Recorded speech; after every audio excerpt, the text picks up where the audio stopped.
Imagine waking up before the sun has even thought about rising. The air in the small stone room is cold, damp, the kind of cold that settles into your bones and refuses to leave. You are lying on a thin straw mat on the floor, and the straw has not been changed in weeks. It smells of old sweat and mildew.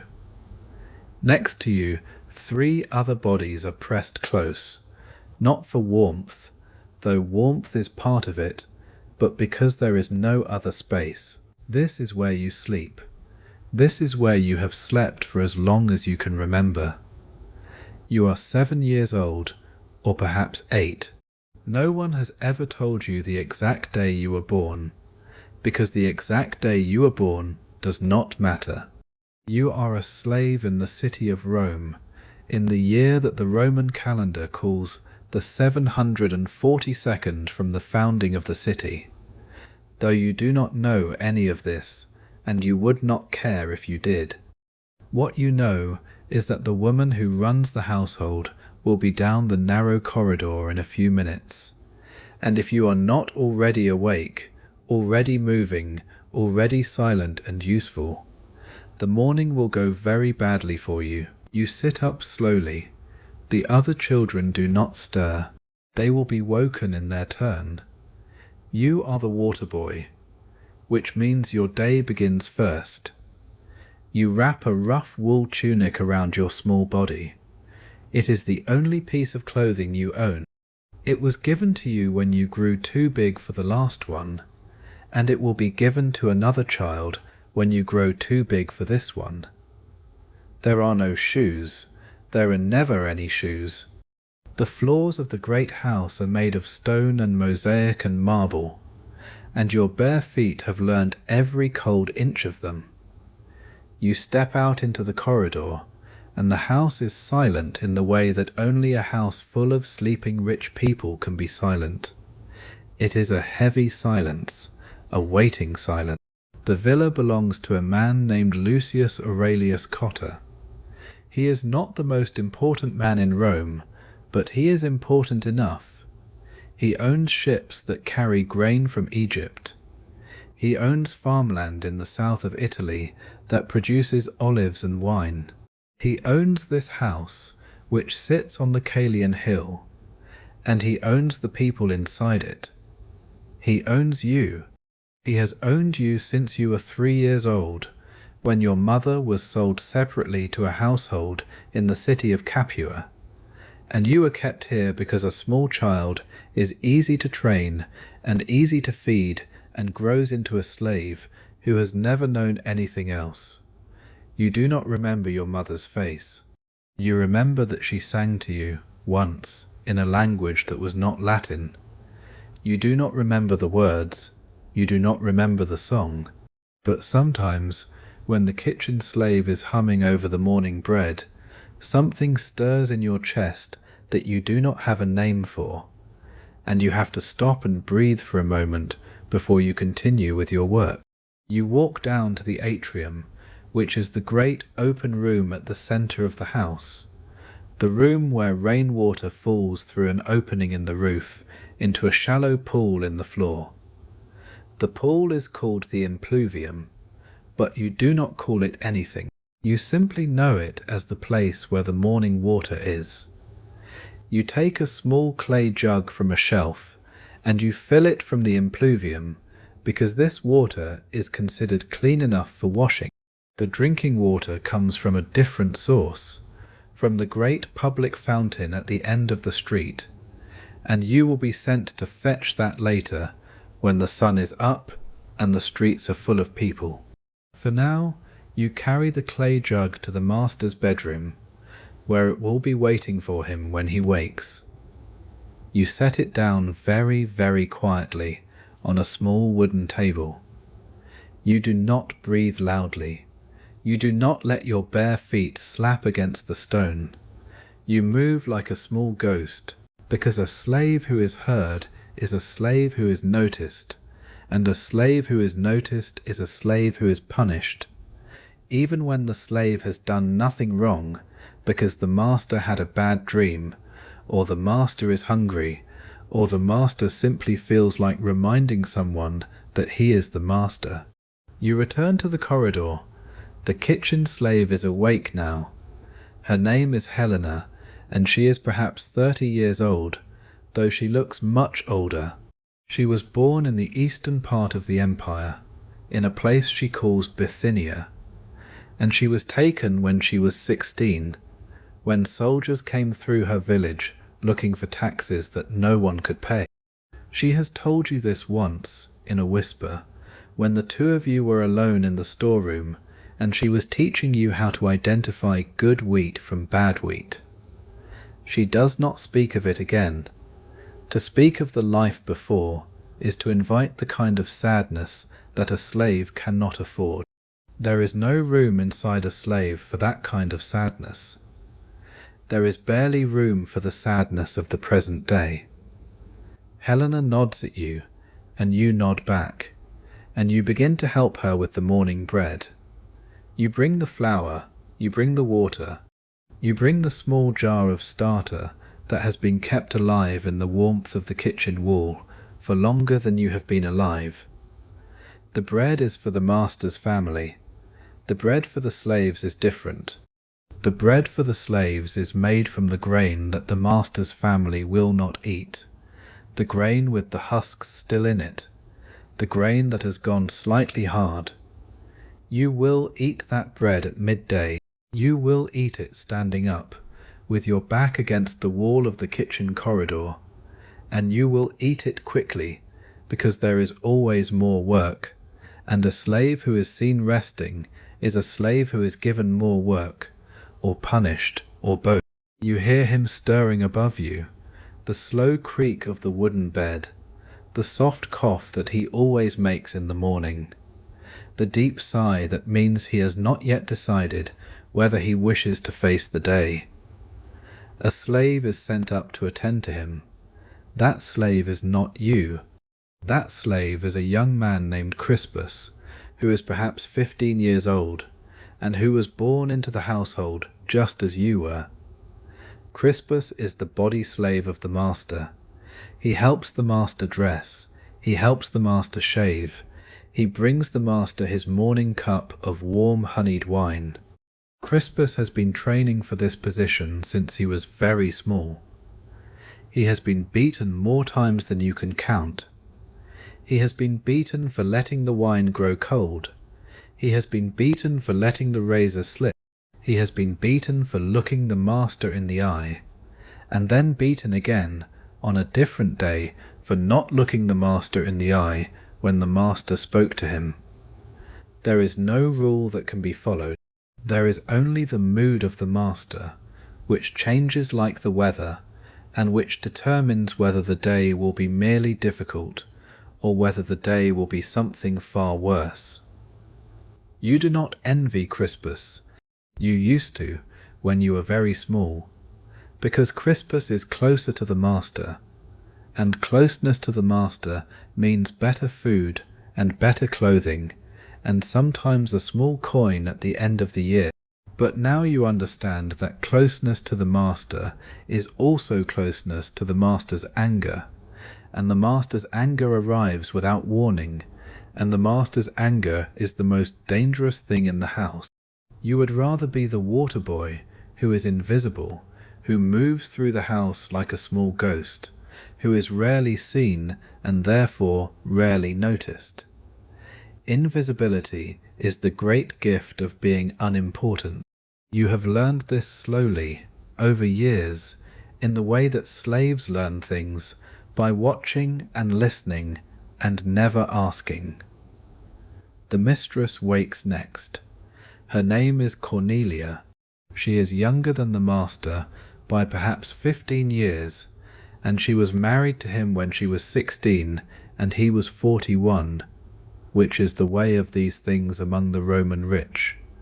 She has a body slave of her own, a woman named Phoebe, who was bought specifically to serve her.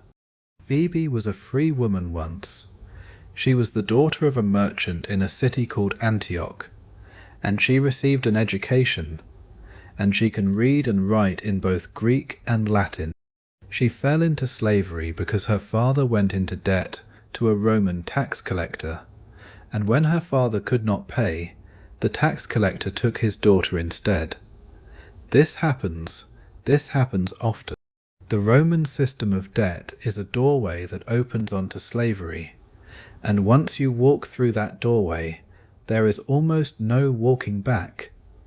Phoebe attends to the mistress with the calm precision of someone who has accepted that her life is no longer her own. She combs the mistress's hair with a comb of carved bone. She paints the mistress's face with a paste of white lead, which is poisonous, and which is slowly killing the mistress, though no one in this house yet understands that the white lead is what causes the headaches and the strange weakness in her hands. Phoebe also has the lead on her own hands every day, because she is the one who applies it. Phoebe is also dying, slowly, though more slowly than the mistress, because she does not put the paste on her own face. The slaves are sometimes spared certain poisons by accident, simply because they cannot afford to use them. You finish helping with the bread. The sun is up now. The household is moving. You are sent out to fetch the drinking water. You take a larger jug, made of fired clay, and you balance it on your shoulder the way Helena has taught you. The streets of Rome at this hour are already crowded. Carts rumble past, pulled by oxen, loaded with vegetables coming in from the country. Other slaves are out, doing what you are doing, fetching water, carrying messages, running to the markets. You recognize some of their faces. You do not speak to them. Speaking in the street is dangerous because anyone might be watching, and if your master hears that you have been seen chatting with the slaves of other households, he will assume that you are sharing information about his affairs, which is what slaves do sometimes when they want to gather power among themselves, and which masters fear above all things. So you keep your eyes down. You walk quickly. You reach the fountain. The fountain is at the corner of two streets, and it is fed by one of the great aqueducts that bring water down from the hills outside the city. The water pours from the mouth of a stone lion. You step up to it.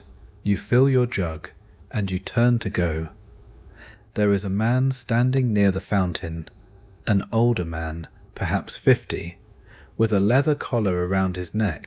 The collar means that he is a slave who has run away in the past and been caught, and so he has been marked permanently, the way an animal is marked. The collar is made of iron and it is engraved with letters. You cannot read, but you know what the letters say, because every slave knows. The letters say something like, "I have escaped, return me to my master, and there will be a reward." The collar can never be removed. He will wear it until he dies. He looks at you for a moment, and his eyes are the eyes of a man who has lost something so large that there is no longer any point in mourning it. And you look away quickly, and you walk back to the villa, and you do not think about him again, because thinking about him is dangerous, and you have learned, by the age of 7 or 8, that there are many things it is dangerous to think about. You return to the kitchen. You pour the drinking water into the great storage jar. You are praised. Helena says, "Good, and that is all, and that is a great deal."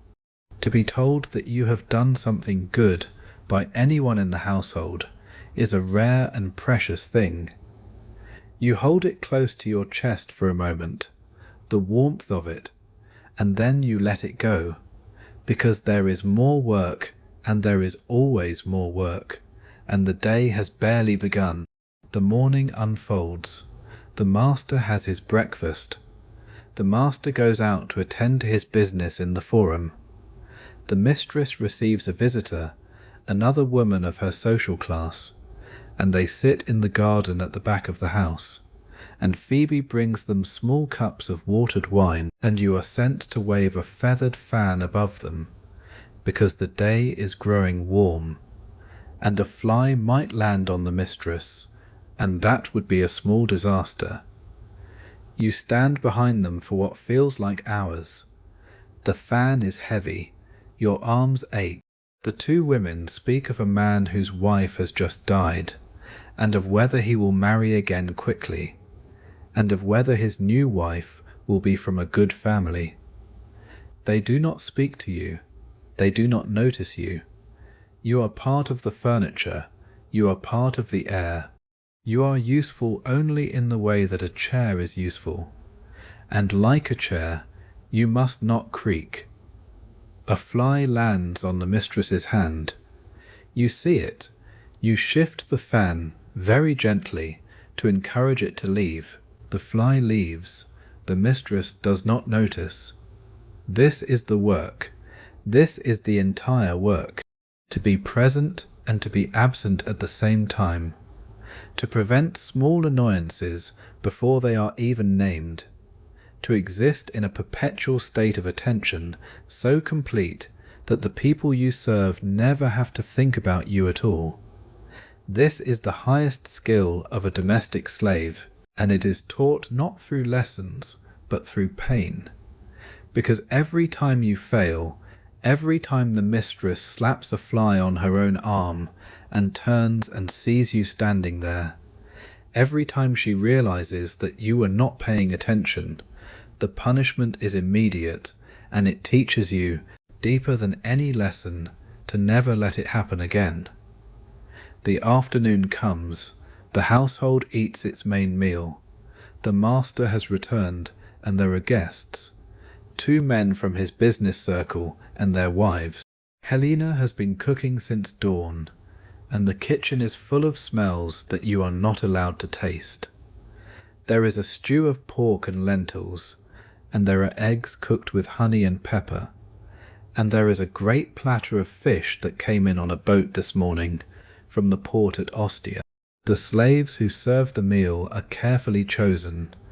They are the ones with the best appearance, the cleanest tunics, the most graceful movements. You are too small and too plain to serve. You are sent to the back of the kitchen, where you scrub the cooking pots with sand and a rough cloth. The sand scratches your hands, the hot water burns them. By the end of the meal, your fingers are raw, and there are small spots of blood on the rim of the pot you are scrubbing, and you wipe them away quickly, because no one wants to see a slave's blood in the kitchen. The guests stay long. They drink heavily. The wine that is brought up from the cellar is mixed with water, because Romans almost always drink their wine watered. But as the afternoon turns to evening, the master signals for a stronger pour. The conversation grows louder. A man laughs in the way that drunken men laugh, with too much of his body, with too much of his voice. The mistress withdraws to her own rooms with the other women. The men stay at the table. They begin to talk of politics, of an unrest in one of the provinces, of a senator who has fallen out of favour with the emperor. You listen, because you cannot help but listen. You are still in the kitchen, but the kitchen is close to the dining room, and the voices carry. You understand only some of what they say. You do not know who the emperor is, or what a province is, or what it means to fall out of favour. But you understand the tone. The tone is the tone of men who are reassuring each other that they are safe, that the dangers they speak of will never reach them, that the world is being managed by people like them and for people like them, and that the rest of the world of slaves and of poor free people, and of the conquered peoples in the distant edges of the empire, that world is simply the ground on which the men at this table stand. Night comes, the guests leave, the household begins to wind down. Helena gives you a piece of bread and a small slice of cheese, and you eat it standing by the kitchen wall, and you eat it slowly, because slowness is the only way to make a small meal feel larger. The bread is hard, the cheese is sharp. It is the best meal you will have this week. You drink water from a clay cup. You return the cup to its shelf. You begin to gather the small objects of the kitchen that need to be put away, the wooden spoons, the iron pots, the linen cloths that have been hung to dry. You move quietly, you move efficiently. You are tired, but tiredness is not something you allow yourself to feel, because to feel it is to begin to give up, and giving up is the most dangerous thing a slave can do. A slave who gives up becomes slow. A slow slave is a slave who is punished. A slave who is punished is a slave who is hurt. So you do not give up.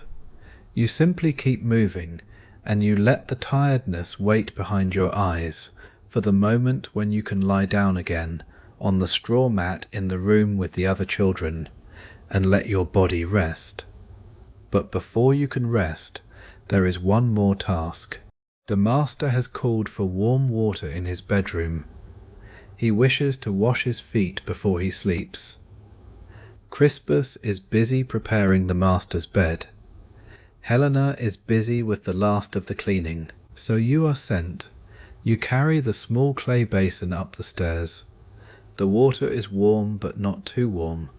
You have learned by watching the exact temperature that the master prefers. You knock softly on the door.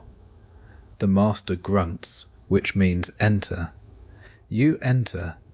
He is sitting on the edge of his bed in his undertunic. He does not look at you. You set the basin on the floor at his feet.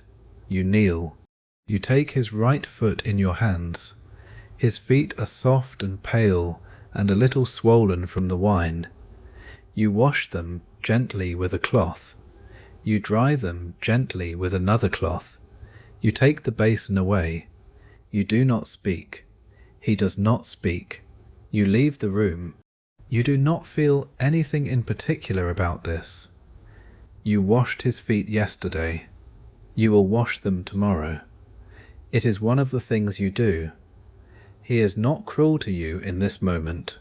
He is not kind to you either. You are simply there to perform a function, and you perform it, and that is the entire transaction. You go down to the small room at the back of the house where you sleep. The other children are already there. 2 of them are already breathing the slow, heavy breath of sleep. The third is staring at the ceiling, awake, the way she is sometimes, the way some slaves are at the end of a day, when the body is exhausted, but the mind cannot find the door to sleep. You lie down next to her. You close your eyes. You do not say anything. She does not say anything. After a long while, her breathing grows slower, and she sleeps, and you sleep too. And the house is quiet, and the city of Rome breathes the long, deep breath of its night. And somewhere out beyond the hills, the legions are marching, and the ships are sailing, and the great machinery of the empire is turning, and you are one of the smallest pieces of that machinery, and you do not know it. And even if you knew it, it would not change anything at all. Days pass like this, then weeks, then months, then years. You grow, you learn, you become more useful. By the time you are 11, you are no longer the water boy, because there is a smaller child to do that work now. A girl who was bought at the slave market last spring, a thin, pale child from somewhere in Gaul who barely speaks Latin. You are promoted, if such a word can be used, to the position of kitchen assistant. You work directly under Helion now. You learn to identify the spices that come from the east, the pepper and the cumin and the strange yellow root that the merchants call ginger. You learn to bake the simple breads, and then, slowly, the more complicated breads, the ones that the master's family eats on feast days with honey and nuts baked into them. Helion teaches you patiently. She is not warm with you, because warmth is a luxury that slaves cannot afford. But she is patient, and patience is its own kind of love, the only kind of love that can survive in this house. You see things in those years. You see Crispus, the body slave, beaten so badly one evening that he cannot walk for 3 days, because the master is in a foul mood about a business deal that has gone wrong. And Crispus is there, and a slave who is there is a slave who can be punished, and so Crispus is punished, and the household pretends that it is not happening, and Crispus returns to his work as soon as he can walk, because there is no alternative. You see a slave who is sold. You see her gathered from her room one morning and taken to the front door of the villa, where a merchant is waiting, and you see her face as she is led out, and her face is empty, the way faces become empty when there is no longer anywhere for feeling to go. She had been with the household for 15 years. You never see her again. You do not know where she went. You do not know if she is alive now. You stop asking questions like that, because the questions have no answers, and the answers, if they came, would not help you. You see a slave who tries to run. His name is Demetrius.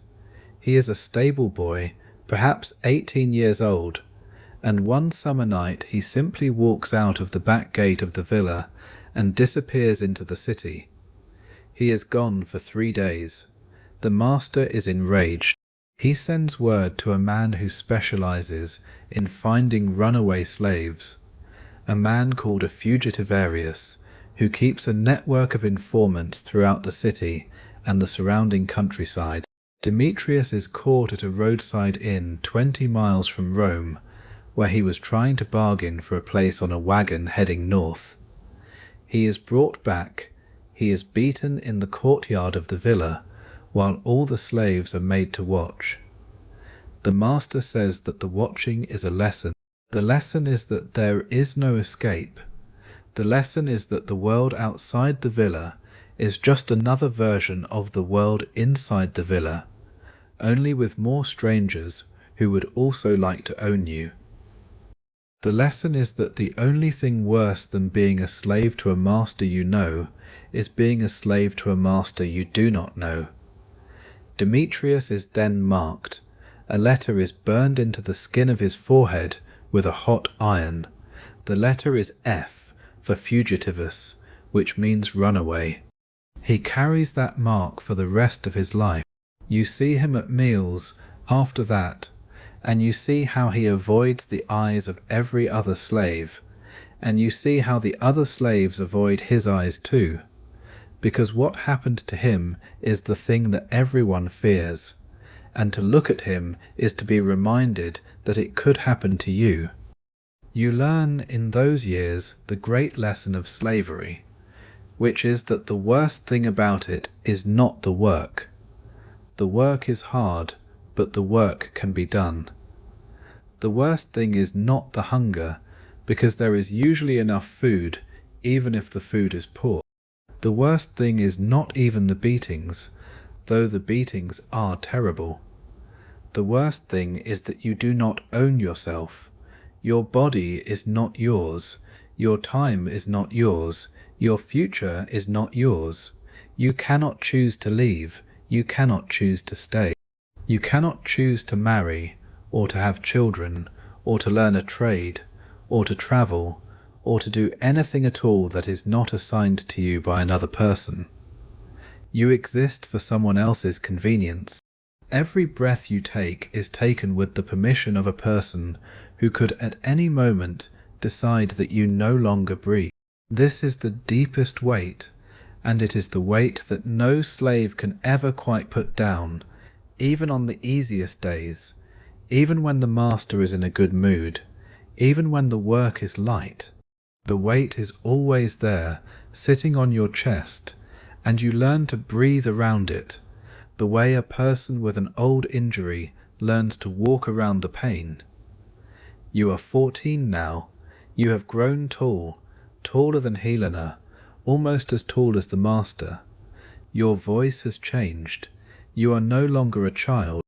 The household begins to use you for different things. You are sent to the markets to carry purchases home. You are sent with messages to other households. You learn the geography of the city, the layout of the streets, the locations of the great temples and the small shrines and the busy market squares. You see the city in a way that you never saw it as a small child. You see the wealthy in their litters carried by other slaves gliding above the crowd. You see the poor free citizens who scrape together a living in the back streets, and who are technically free, but who often live in conditions worse than yours, because at least you are fed every day, while the poor free citizen must find his own food and often does not find it. You see the foreigners, the merchants from the east with their strange clothing, the soldiers from the north with their heavy beards. You see the city, and you understand slowly that the city is a great machine, and that the machine runs on slaves, and that there are slaves everywhere, in every house, in every shop, in every workshop, in every field outside the walls. You are not unusual.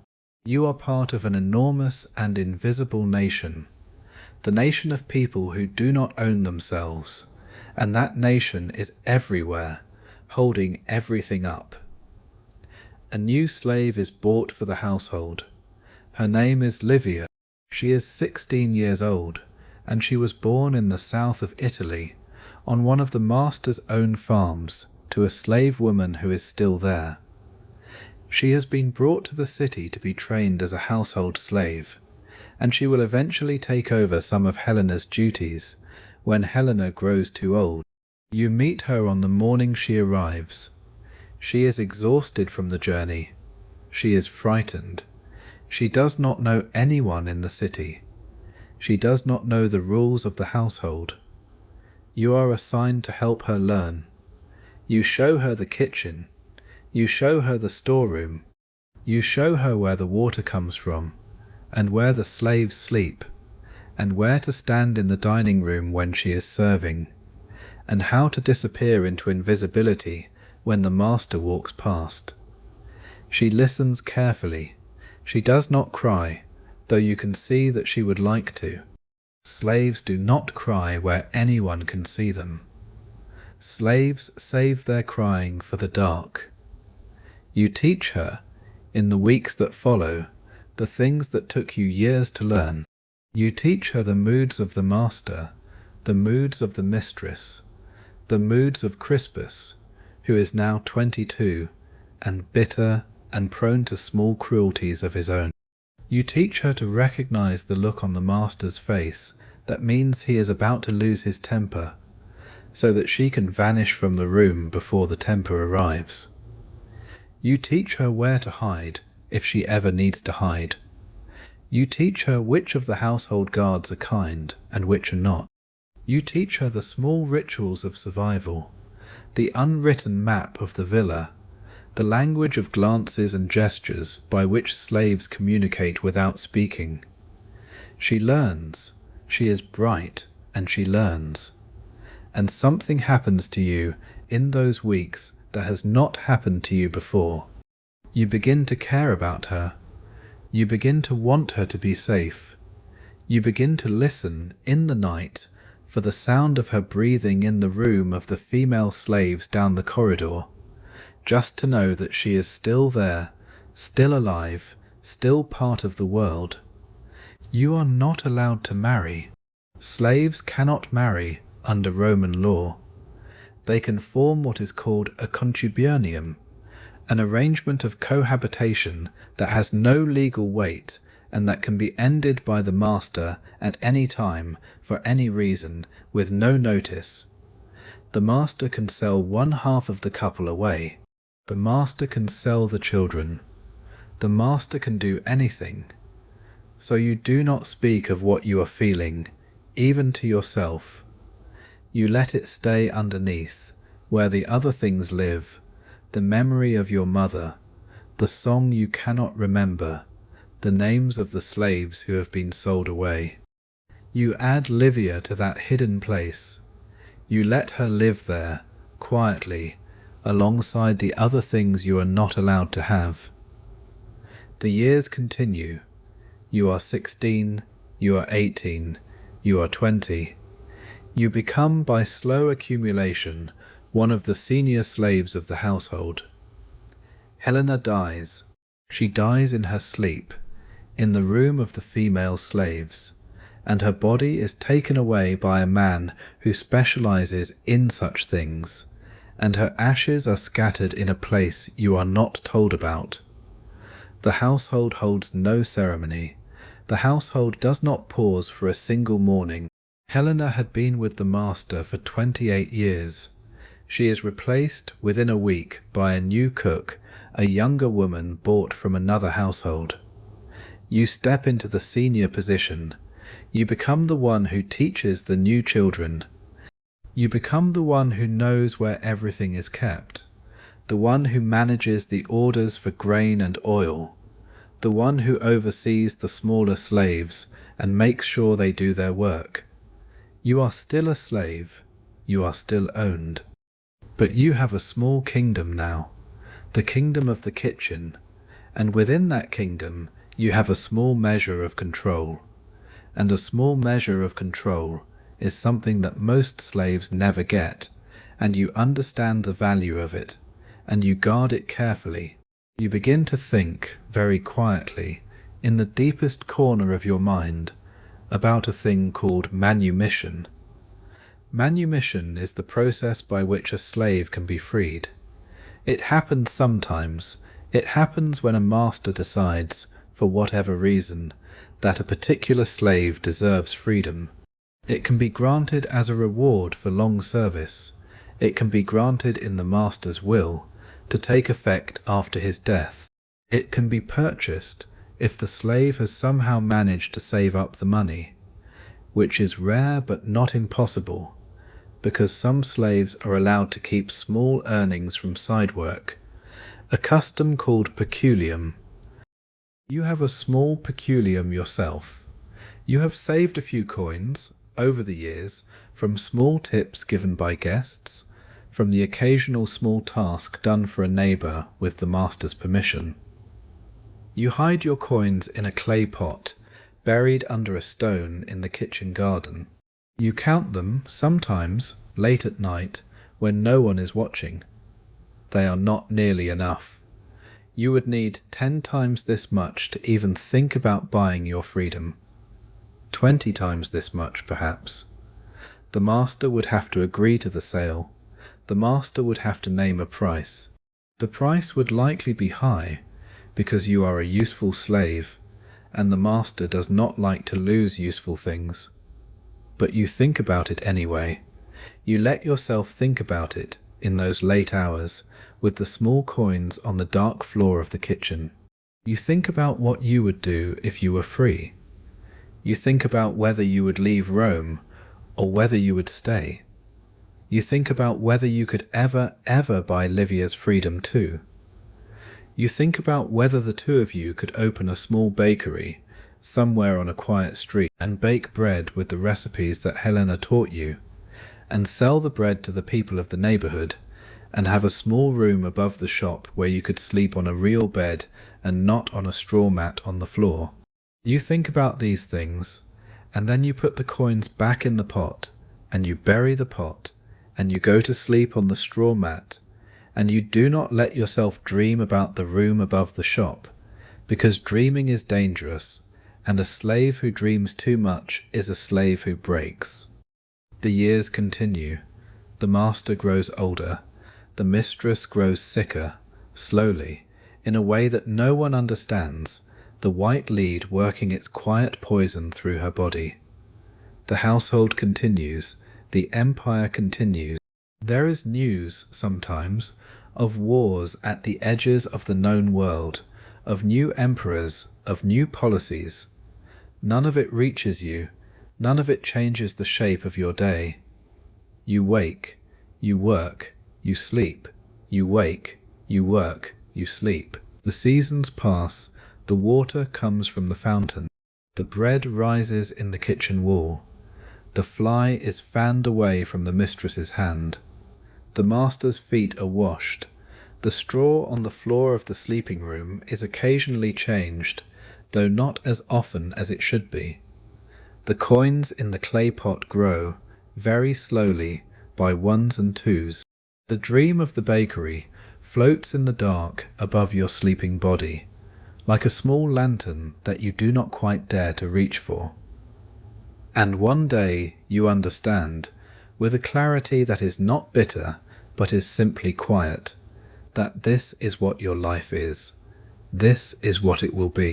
You will grow old in this house, or in another house if you are sold, and you will work until you cannot work any more, and then you will be replaced, the way Helena was replaced, and the household will continue without you, and the city will continue, and the empire will continue, and the great machine will turn, and you will be one of the small pieces that turned with it for a while and then stopped.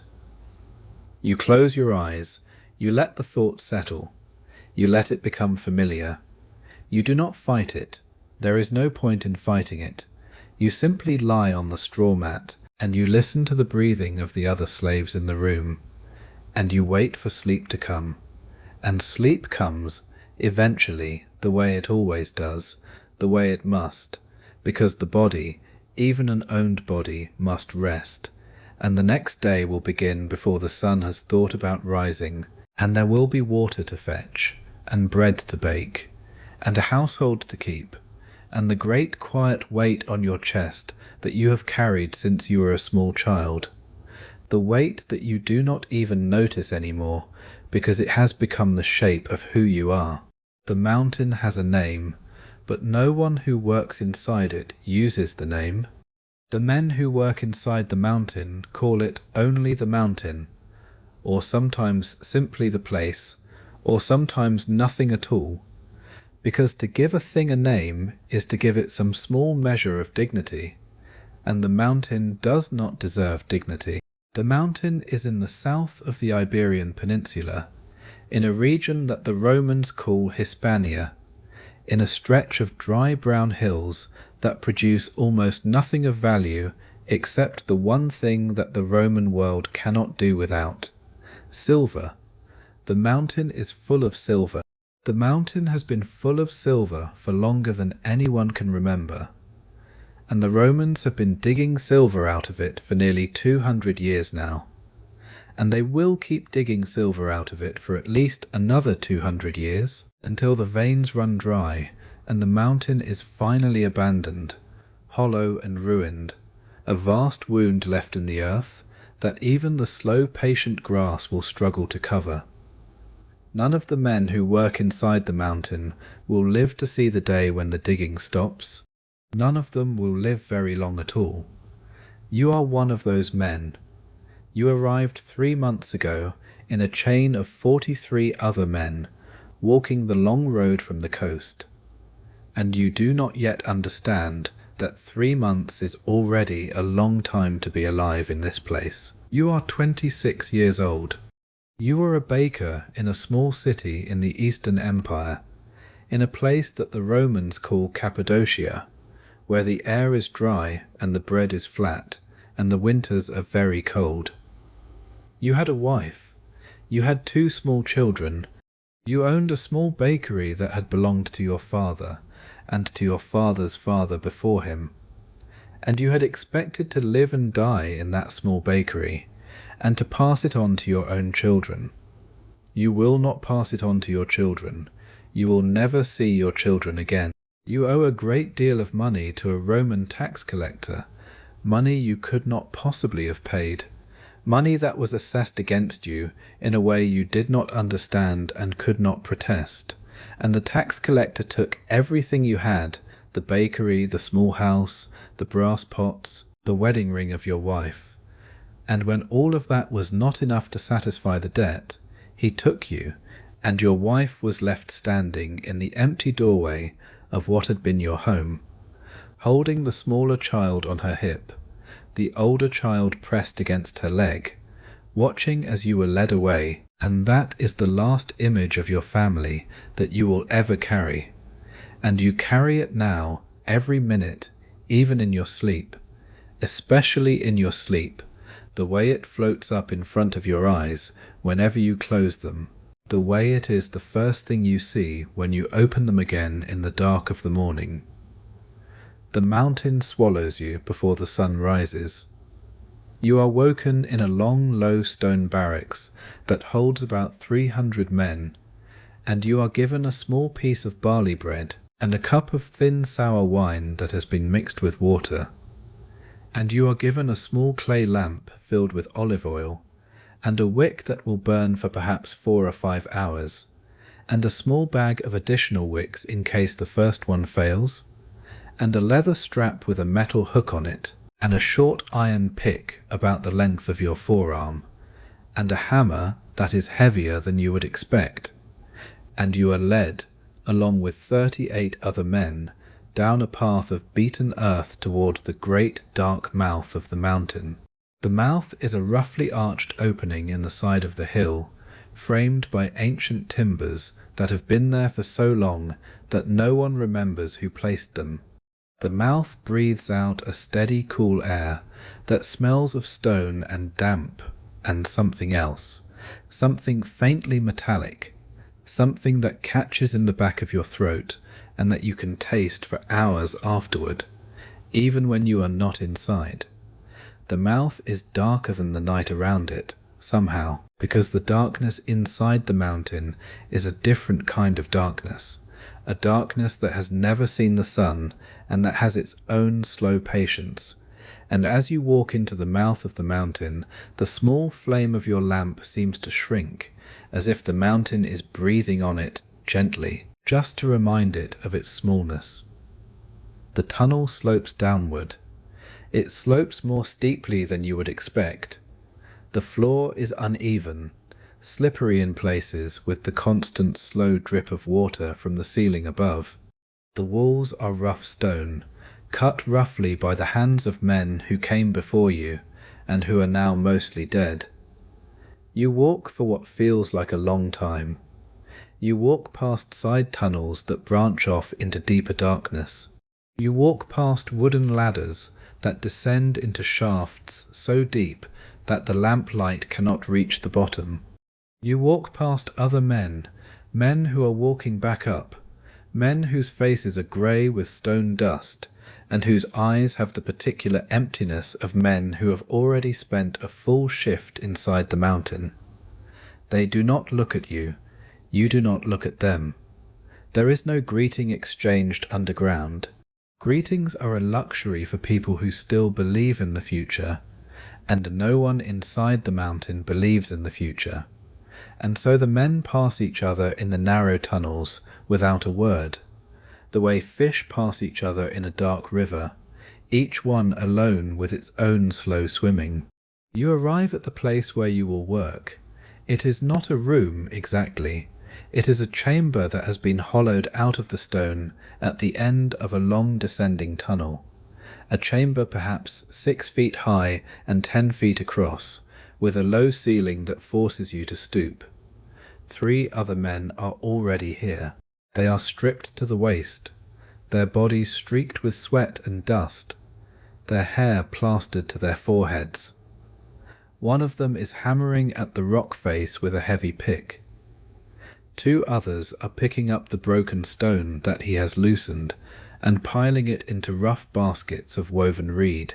The baskets, when they are full, will be carried up the tunnel by a different set of men, the carriers, who do nothing but move stone from the cutting face to the entrance of the mountain, all day, every day, until they die.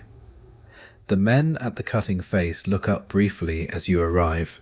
The overseer who has led you in, a hard-faced free man who carries a short whip wound around his wrist, gestures at you to take up a pick. You take it up, you stand at the rock face, you strike. The rock does not break easily.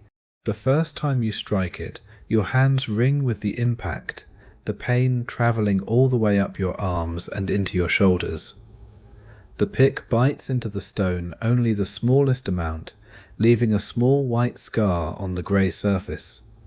You strike again and again and again.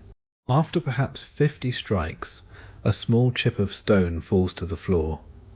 After perhaps 100 more strikes, a slightly larger fragment. You are not striking randomly. The man who was hammering when you arrived, a thin dark man with a long jaw, has shown you wordlessly where to aim, by tracing his pick along a faint vein that runs through the rock, a vein that is not quite the same colour as the stone around it. The vein is the silver. You are not actually breaking stone, in the deepest sense. You are following the vein. The vein is what the entire empire wants. The vein is why the mountain has been hollowed out for 200 years. The vein is why you are here, and the only reason you are here, and when the vein turns and dives deeper into the rock, you will turn and dive deeper into the rock too, because the mountain does not exist for any reason except to surrender what the vein contains. The lamp on the ledge above you flickers. You glance up at it. The lamps are everything inside the mountain. Without the lamps you cannot see. Without the lamps you cannot work. Without the lamps you cannot find your way out, even if you were allowed to leave, which you are not. The lamps burn olive oil, which is brought down in clay jars by a separate crew of slaves, whose only task is to keep the lamps lit throughout the mountain. There are hundreds of lamps. There are lamps in every chamber, lamps in every tunnel, lamps at every ladder, lamps at every junction. The mountain consumes a vast quantity of olive oil every day, more oil than a small city, and somewhere far above, in the bright open air, there are states of slaves whose only purpose in life is to press the olives that fuel the lamps that allow other slaves to dig the silver that pays for the empire. You think about this sometimes when you are striking at the rock face, the long chain of slaves stretching out behind your work, each slave existing to support the next slave, each one feeding into the great machine that turns and turns and turns. You think about it not because thinking helps. Thinking does not help. You think about it because the alternative to thinking is feeling, and feeling down here is the most dangerous thing of all. The hours pass. There is no way to know how many hours. There is no sun, no moon, no shifting of light, no change in temperature, no birds, no wind, nothing that a free person above ground would use to mark the passage of time. There is only the rhythm of the pick striking the stone, the soft grunts of the men around you, the occasional sharp gasp when a piece of rock falls in a way that catches a hand or a foot. Your arms grow heavy. Your back begins to ache in a way that you understand will never quite stop aching. Not for the rest of your time inside the mountain. Your hands, which were the careful soft hands of a baker only 6 months ago, are now cracked and split, the skin torn in many places, the blood running down into the dust and mixing with it to form a dark paste that you wipe absently against your tunic. Your throat is dry. There is a clay jar of water in the corner of the chamber. But you have learnt already, in your 3 months here, not to drink from it too often, because the water is brought down in a single jar each morning, and it must last all of you all the way through the shift, and the men who drink too much in the early hours suffer in the later hours, and the men who suffer in the later hours work badly, and the men who work badly are beaten, and the men who are beaten work even worse. And so the simplest mercy you can give yourself is to be thirsty for almost the entire day. The overseer returns. You did not realize he had left. He carries a small lantern of his own, brighter than your oil lamps, and he holds it up to inspect the rock face. He looks at the new cut you and the other men have made. He grunts. He looks at the small pile of broken stone in the basket, and he picks up a fragment, and he holds it close to his lantern, and he studies it with the cold attention of a man who has been doing this for decades. There is a small thread of silver visible in the fragment. He grunts again. He tosses the fragment into the basket. He turns to leave. As he turns, his lantern light briefly illuminates the face of the man next to you, the thin dark man with the long jaw, and you see, for the first time, that the man is older than you thought, perhaps 50, perhaps even older. His eyes are sunken, his cheeks are hollow. His teeth, when he opens his mouth to take a breath, are grey with the same dust that coats everything else. He has been here a long time. You do not know how long. You will not ask. He looks back at you briefly, and there is the smallest flicker of something in his eyes, not friendliness, not pity, but a kind of recognition. The recognition that one drowning man gives another drowning man when they pass each other on the way down. Then he looks away, and he raises his pick, and he strikes the rock again, and the work continues. The first death you witness happens in your 4th month. It is not a dramatic death. There is no shouting. There is no struggle. A man 2 chambers down from yours, a man you have seen many times but never spoken to, simply stops working. He sets down his pick. He sits down on the floor of his chamber. He puts his back against the wall. He closes his eyes, and he does not open them again. The other men in his chamber continue to work for some time before they notice. When they notice, they call for the overseer, who arrives and bends over the dead man and feels for breath and finds none. The overseer says a single word, which you cannot hear from your own chamber, and 2 carriers come, and they lift the body, and they take it away up the tunnel, the way they would take a basket of stone, and the work in that chamber continues. And that evening at the barracks, when you ask one of the older slaves what happens to the bodies, he tells you that they are taken to a pit some distance from the mountain, where a man is paid a small fee to throw them in and cover them with quicklime, and that no record is kept of names, and no one outside the mountain is ever told, because the families of the men inside the mountain, if any of those families still exist, are far away in places like Cappadocia, and there is no system for finding them, and even if there were a system, no one would use it, because the men inside the mountain are property, and you do not write letters to the families of broken tools. You begin to understand, in those days, what it is that the mountain does. The mountain does not kill men quickly.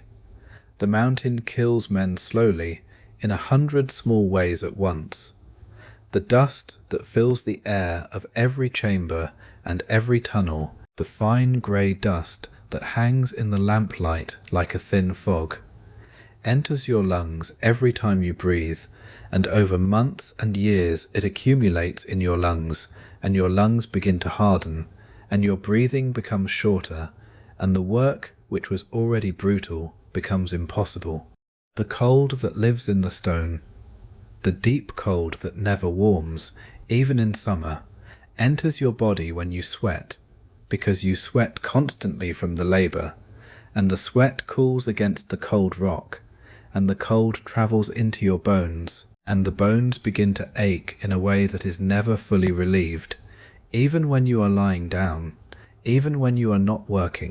The poor food, the lack of sunlight, the absence of fresh air, the constant pressure of darkness and noise and exertion, all of these together combine into a slow drowning, a slow strangulation, a slow grinding down of the body and the mind. Some men last 6 months, some men last a year. Almost no man lasts 5 years. The man with the long jaw, you eventually learn, has been here for 7 years, and the other men speak of him with a kind of distant awe, the way people in the outside world might speak of a great athlete or a great scholar. To survive 7 years in the mountain is a thing that few men have ever done. He will not survive an 8th. You learn the names of the men in your chamber, slowly over weeks. You do not need their names, you will probably watch them die, but you learn the names anyway because there is something inside you that refuses to let go of the habit of being human, the small habit of knowing the people around you, of saying a name out loud, of attaching one human sound to one human face. The man with the long jaw is called Thracian.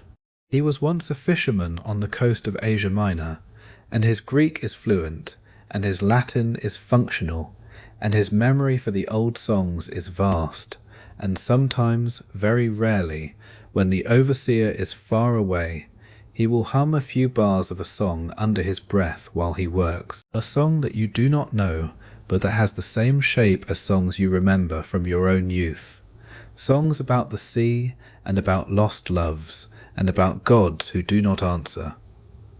The other 2 men are called Aulus and Pyrrhus. Aulus is a thief, or rather he was a thief, in the great city of Rome, and he was caught stealing a silver cup from the house of a senator. And he was sentenced to the mines, which is the standard sentence for theft by a man of his class. And he has been here for almost 2 years, and he speaks rarely. Pyrrhus is a slave who was bought specifically for the mines by the man who owns the mining contract. A vast operation run by a syndicate of equestrians out of Rome. Pyrrhus is younger than you, perhaps 22. He has been here for 8 months. He cries sometimes at night, in the barracks, very quietly, and the other men pretend not to hear, because to acknowledge his crying would be to admit that crying is still possible, and most of the older men have given up that admission. The days inside the mountain are not all the same, though they are all terrible.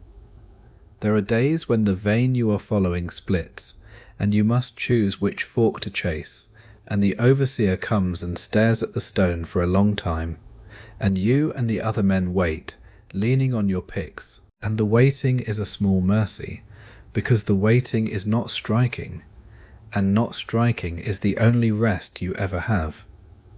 There are days when the vein dies, when the stone in front of you suddenly contains no silver, and the chamber must be abandoned, and a new chamber begun, and you and the other men spend a day or 2 simply cutting an opening, with no expectation of any particular yield, and on those days the overseer is in a foul mood, and the foul mood is shared down the chain to the slaves, and the small whip on his wrist comes out more often, and you learn to keep your head down.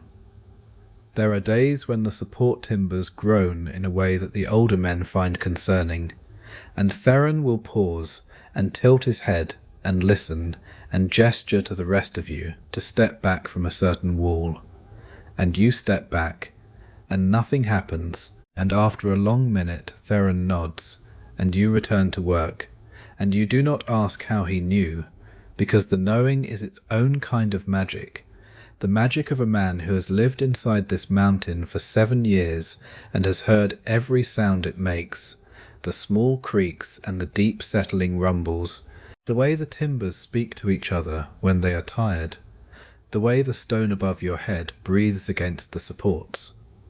The magic of Thracian has kept his chamber alive longer than any other, and the other slaves know this, and the overseer knows this too, which is the only reason Thracian is still alive after 7 years, because Thracian's instincts save the mountain from the kind of collapse that costs the operators a great deal of money to repair. There is a collapse in your 6th month. It is not in your chamber. It is 2 tunnels over, in a section that had been opened only a few weeks earlier, in a hurry, against the advice of some of the older slaves. You are at the rock face when you hear it. The sound is not what you would expect. It is not a crash. It is a long, deep groan, a sound that seems to come from inside the mountain itself, as if the mountain were turning over in its sleep, and then a great rush of air, hot and dust-laden, blasting through the tunnels and pushing your lamp flame sideways and almost out, and then a low rolling rumble that goes on for several seconds and then stops, and then a long silence in which you can hear nothing except your own breathing and the breathing of the men around you. Theron has frozen, his pick raised, his head tilted. He listens. He listens for what feels like a very long time.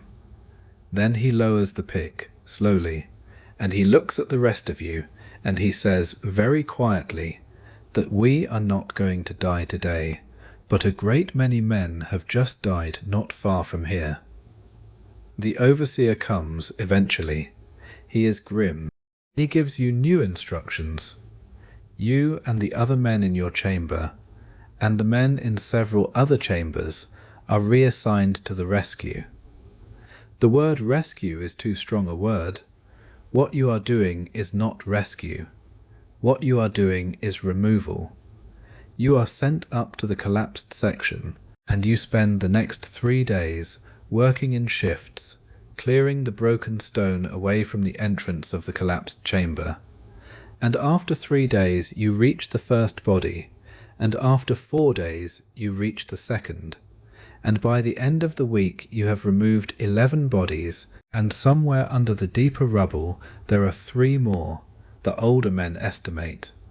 But those 3 cannot be reached, because reaching them would require shoring up the broken ceiling, and shoring up the broken ceiling would cost more time and timber than the operation is willing to spend, and so the 3 are left where they are, and a new wall is built across the entrance of the collapsed chamber, and a fresh stretch of tunnel is opened elsewhere, and within a few weeks no one mentions the collapse anymore, and the names of the 11 men whose bodies were recovered, and the names of the 3 men whose bodies were not, those names sink down into the silence of the mountain, the way all names eventually do.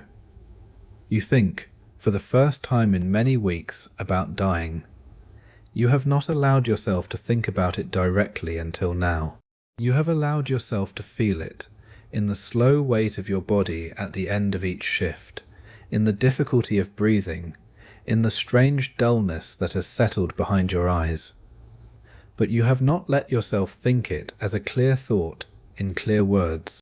Now, lying on your mat in the barracks after the collapse, you think it. You think, I am going to die in this place. You think, there is no way out.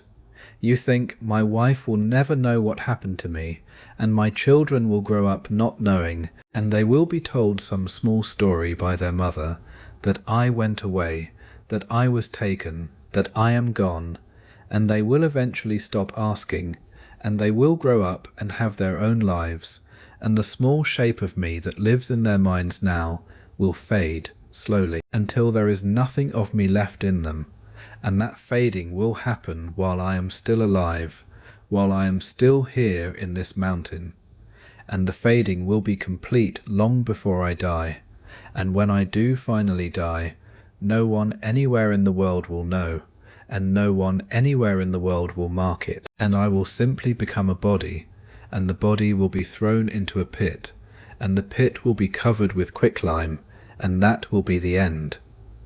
You think these things very calmly. You are surprised by how calmly you think them. The thoughts do not bring tears. The thoughts do not bring panic. The thoughts simply settle into you, the way the dust settles into your lungs, slowly, becoming part of you, becoming the shape of who you are now. You return to the rock face. You take up your pick. You begin again. There are other slaves in the mountain who are not assigned to the cutting chambers. There are the carriers who move the baskets of stone from the cutting chambers to the entrance of the mountain. There are the lamp tenders who keep the lamps filled with oil and the wicks trimmed. There are the timber crews who install and repair the wooden supports that keep the tunnels from collapsing. There are the water boys, the smallest of the slaves, who carry jars of drinking water down to the cutting chambers, and who are usually the children of slaves born in the operations holdings outside the mountain.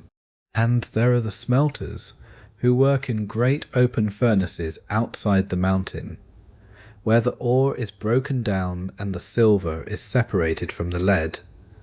The smelters have their own peculiar miseries.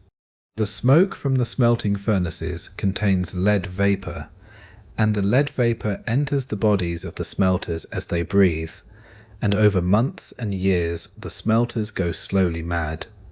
They develop trembling hands, slurred speech, fits of weeping and laughter that come over them for no reason. They forget the names of their friends. They forget their own names. They are still walking, still working, but the men inside them have already begun to die, long before the bodies catch up. You see them sometimes on the rare days when you are sent above ground for some purpose, and they have a particular look that you learn to recognize, a slow, vacant smile, a way of staring at the middle distance as if listening to a voice that only they can hear. The smelters do not live long. Almost no one in the mountain operation lives long. The operation chews through human beings the way a great millstone chews through wheat, and the empire above feeds in fresh slaves at one end and pulls out fresh silver at the other, and does not look very closely at what happens in between. You become friends with Pyrrhus in a quiet way. Friendship is the wrong word for what passes between slaves in the mountain, but it is the closest word you have. You become a man who looks for him at meals. You become a man who is aware of where he is, in the chamber, when you work. He becomes the same for you. You speak to each other about small things, never about the lives you had before, because speaking of those lives is unbearable, but about the small things of the day, the quality of the bread, the temper of the overseer, the rumor that a new shipment of slaves is expected next month from a recent campaign somewhere in the north. He tells you one evening that he has a sister somewhere, that he does not know where she was sold, that he hopes she is in a household and not in a place like this, that he prays every night, very quietly, that she is somewhere safe. You do not tell him that you have stopped praying. You used to pray in the early weeks. You prayed to the gods of your childhood, and to the gods of the city you lived in, and even in moments of desperation, to the strange new god of the Eastern cult that some of the slaves at home had whispered about, the one who was said to favor the poor and the broken. None of them answered. None of them seemed to be listening. So you stop. But Pyrrhus still prays, and you do not tell him to stop, because the praying gives him something. And there is so little to give a person in this place, and a small private hope, even a hope that is almost certainly empty, is better than no hope at all. Thracian dies in your 8th month. He dies in the chamber, in the middle of a shift. He has been coughing more in the last few weeks, a wet rattling cough that none of you commented on, because commenting on a cough is bad luck, and besides, every man in the mountain coughs. The coughing is so universal that it has become a kind of background music, a rhythm you stop hearing after a while.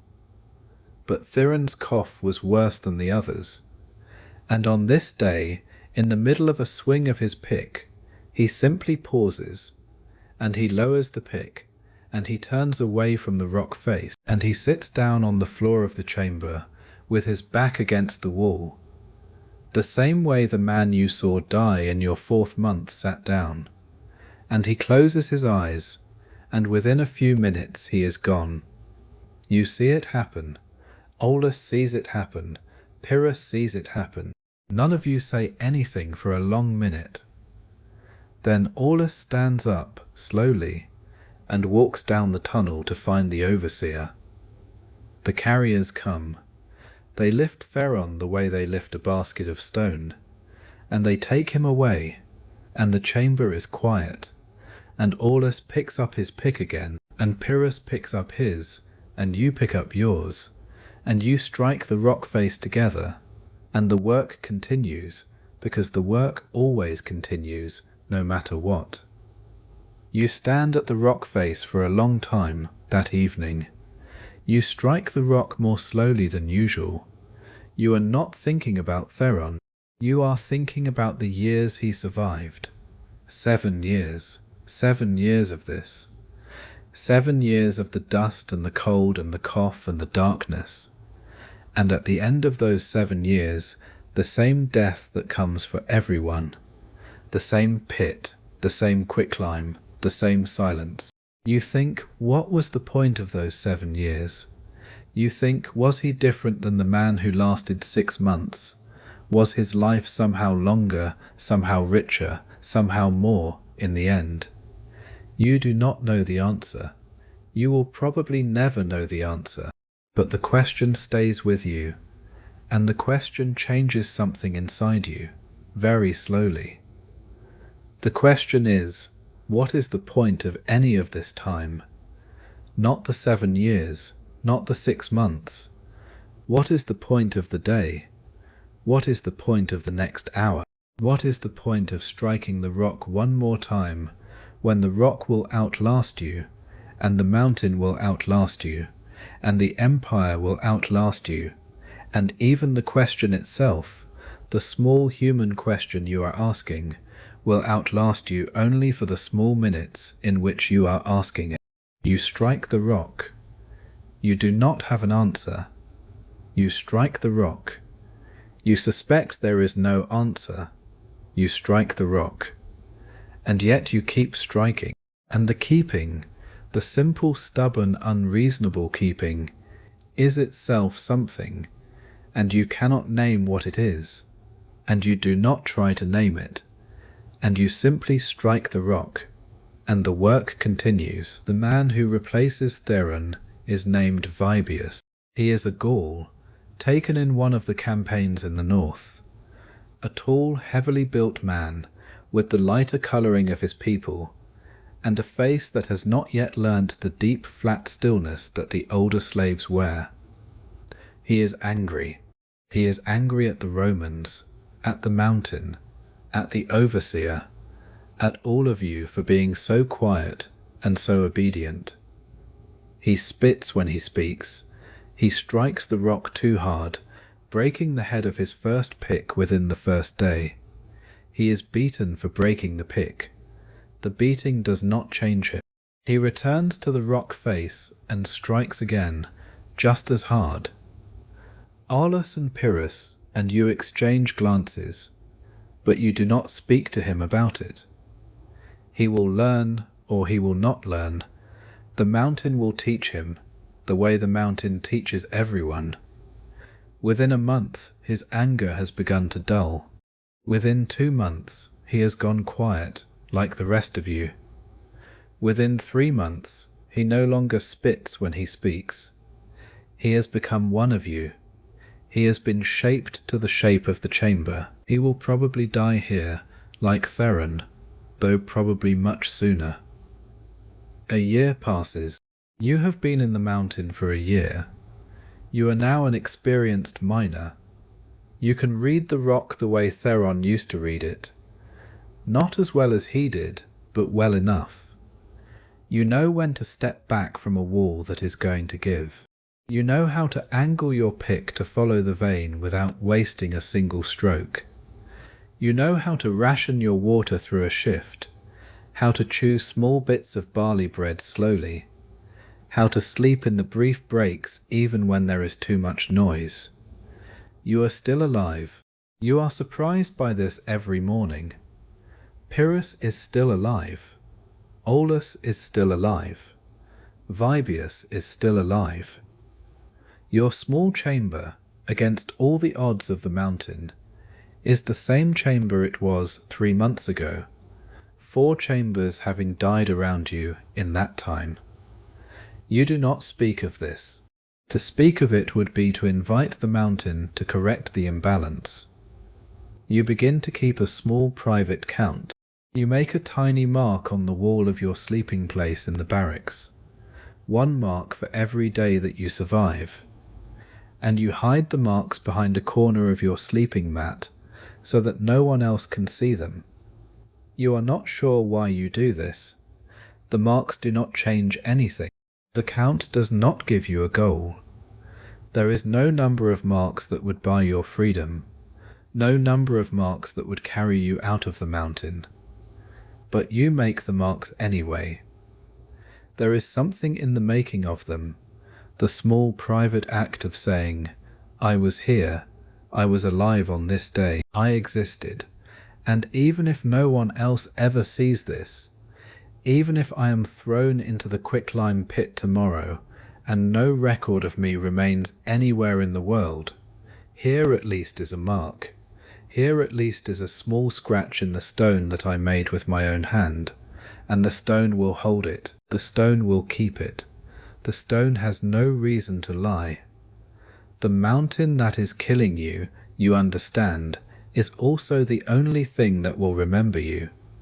And even that memory is only a small scratch on a wall, and even that scratch will eventually be worn away in the slow, patient way that stone wears, and your existence will be erased from the world, and you understand this, and you make the marks anyway, because making the marks is the only thing you can do. There is a strange small ceremony near the end of your first year when one of the older slaves, a man whose name you never learned, finally receives manumission. He has been in the mountain for 9 years. He has somehow survived. He has somehow accumulated enough peculium, through what tiny channels you cannot imagine, to buy his freedom from the operating syndicate. He is led out of the barracks one morning by the overseer, and he is taken above ground, and a small ceremony is performed, and a piece of paper is given to him, and he is told that he is now a free man, and he is sent on his way. You hear about this only in fragments from the other slaves. None of you actually see the freed man leave. None of you know where he goes.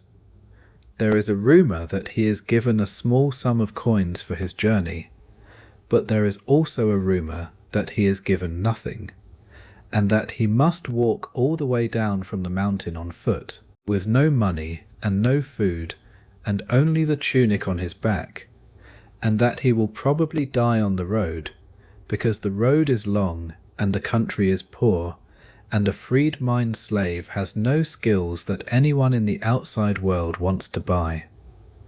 You do not know which rumor is true. You suspect it does not matter. To leave the mountain is the only thing that matters, and to leave it on your own legs, even with empty hands, even into uncertain country, is more than almost any man here will ever do. You think about him sometimes, that freed man, walking down the mountain road in the sunlight, breathing the open air, looking up at the sky for the first time in 9 years. You let yourself imagine it. You do not let yourself hope for it. The difference is important. The mountain continues. The work continues. Pyrrhus dies in your 14th month, in a small accident that should not have killed him. A piece of stone the size of a fist that falls from the ceiling and strikes the side of his head. Just so, in exactly the wrong place. He does not die immediately. He lies on the floor of the chamber, breathing, his eyes open but not seeing, for almost half a day, before he stops breathing. The overseer is called. The overseer waits, watching him die, because there is no point in moving him until the dying is done. You sit next to him for a while. You hold his hand. His hand is cold. You speak to him quietly, in your own language, which he does not understand. But you speak anyway, because speaking is what you can still do, the small habit of being human. the small refusal to let the mountain take everything at once. You tell him about your wife. You tell him about your children. You tell him about the bakery, and the smell of bread in the morning, and the way the dough rises slowly under a damp cloth in the warm corner of the oven room. He cannot hear you. He died in the part of him that could have heard you hours ago. But you tell him anyway, and your voice fills the small chamber with something other than the sound of picks for a while. And that, you understand, is its own small kind of prayer. After Pyrrhus, you stop counting the days. You take the small mark you made on the wall yesterday, and you trace it absently with your finger, and you do not make a new mark today, or tomorrow, or the day after that. The counting was never going to lead anywhere. The counting was a small story you were telling yourself, and the story has broken. You will keep working. You will keep breathing. You will keep moving through the slow grey days, but you will no longer pretend that the days add up to something. They add up to nothing.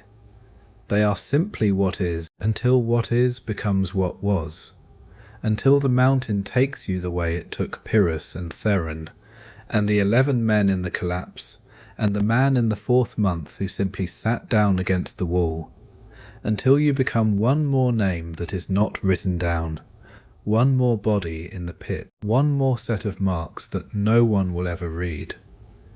You strike the rock breaks, the basket fills, the carriers come, the basket goes up.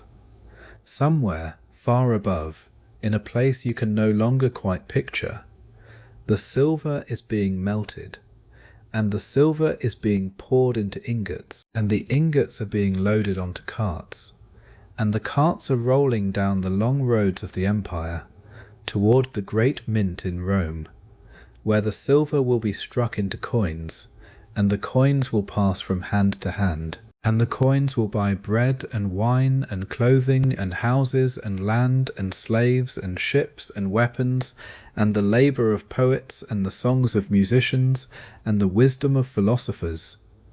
And not one of the hands that holds those coins will ever think, even for a moment, about the men who dug the silver out of the mountain. And that is the design. That is the entire design. That is the purpose of the mountain. To convert human lives into silver, and to convert silver into the smooth, easy life of an empire that does not wish to see its own foundations. You close your eyes, sometimes, in the brief moments of rest, and you let yourself feel the immense weight of the mountain above you. It is many feet of solid stone above your head, and beyond the stone, the open air, and beyond the air, the sky, and beyond the sky, the indifferent slow turning of the stars. You feel it all pressing down. You feel the weight of every man who has ever swung a pick in this place, the weight of all the men who came before you, in the centuries before the Romans came, in the times when other peoples were taking silver from these same hills, in deeper layers of time. The mountain has been eating men for longer than the empire has existed. It will eat men after the empire is gone. You are one small mouthful in a feast that has no end. And yet you keep striking, and yet you keep breathing. And yet the small stubborn flame inside you, the flame that you do not know how to put out, and do not particularly want to put out, the flame that is somehow not the same thing as hope, and not the same thing as faith, and not the same thing as anything you have a name for, that flame keeps burning in the dark, the way the lamps burn, the way the small lamps of olive oil burn even when no one is watching them, the way they burn because that is what flames do, that is what they are for, that is the only thing they know how to do, and you understand in the deepest part of yourself that you are a flame in the dark of the mountain, and that you will burn until you run out of oil, and that the running out will come, and that the running out is not something to fear and not something to welcome, that the running out is simply the shape of what you are, and that until it comes, you will burn. You will burn quietly. You will burn without anyone watching. You will burn because that is what you are, and that is enough, and that has to be enough because there is nothing else. You lie on the mat in the barracks. You listen to the breathing of the other men around you. Aulus is breathing slowly, deeply, the way men breathe when they have learnt to sleep through anything. Vibius is breathing harder, still not fully adapted, still fighting the dust in his chest. There is a new man in Pyrrhus's place now, a young man whose name you have not learnt and may never learn, who has not yet looked any of you in the eye, who curls against the wall as if trying to disappear into the stone. You do not know if he will last. Most of them do not last. You do not care in the way you cared about Pyrrhus, because you cannot afford to keep caring like that, because each time you care like that, something inside you tears, and the tear does not heal cleanly, and the next tear opens in the same place, and eventually there is nothing left to tear, and you become like Aulus, like the old quiet men, with the deep flat stillness in your face. You can feel yourself becoming that. You can feel the small private flame growing smaller, not going out, not yet, but growing smaller. You suspect that this is what survival looks like, in the long run, the slow shrinking of the flame, until there is just enough left to keep the body moving, and no more. The men who survive 7 years, like Theron, are men whose flames have shrunk to almost nothing. The men whose flames are too large burn through their oil too quickly, and the mountain takes them, in collapses or in despair, or in the simple wearing out of bodies that try to feel too much. You will be a small flame. You will keep yourself small. You will burn very, very slowly, for as long as the oil lasts, and you will not waste a single drop. You close your eyes. The mountain settles around you. The men around you breathe.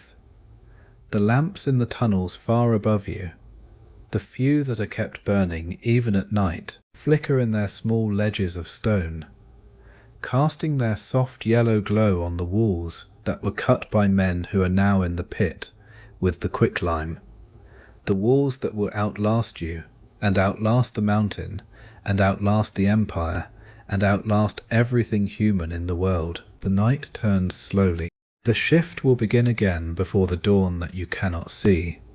The picks will swing, the stone will break, the baskets will fill, the carts will roll, the silver will travel, the empire will continue to be the empire, and you, the small flame, will burn through one more day of oil, and one more, and one more, until the oil is gone, and you will not be afraid when it ends, because by the time it ends you will be too tired to be afraid, and the flame will simply go out, the way flames do, with no fuss and no ceremony, and the room will be a little darker for a moment, and then someone else will bring in a new lamp, and the work will continue, and the mountain will not notice, and the world will not notice, and that in the end will be the truth of what it means to be a slave in the minds of Rome.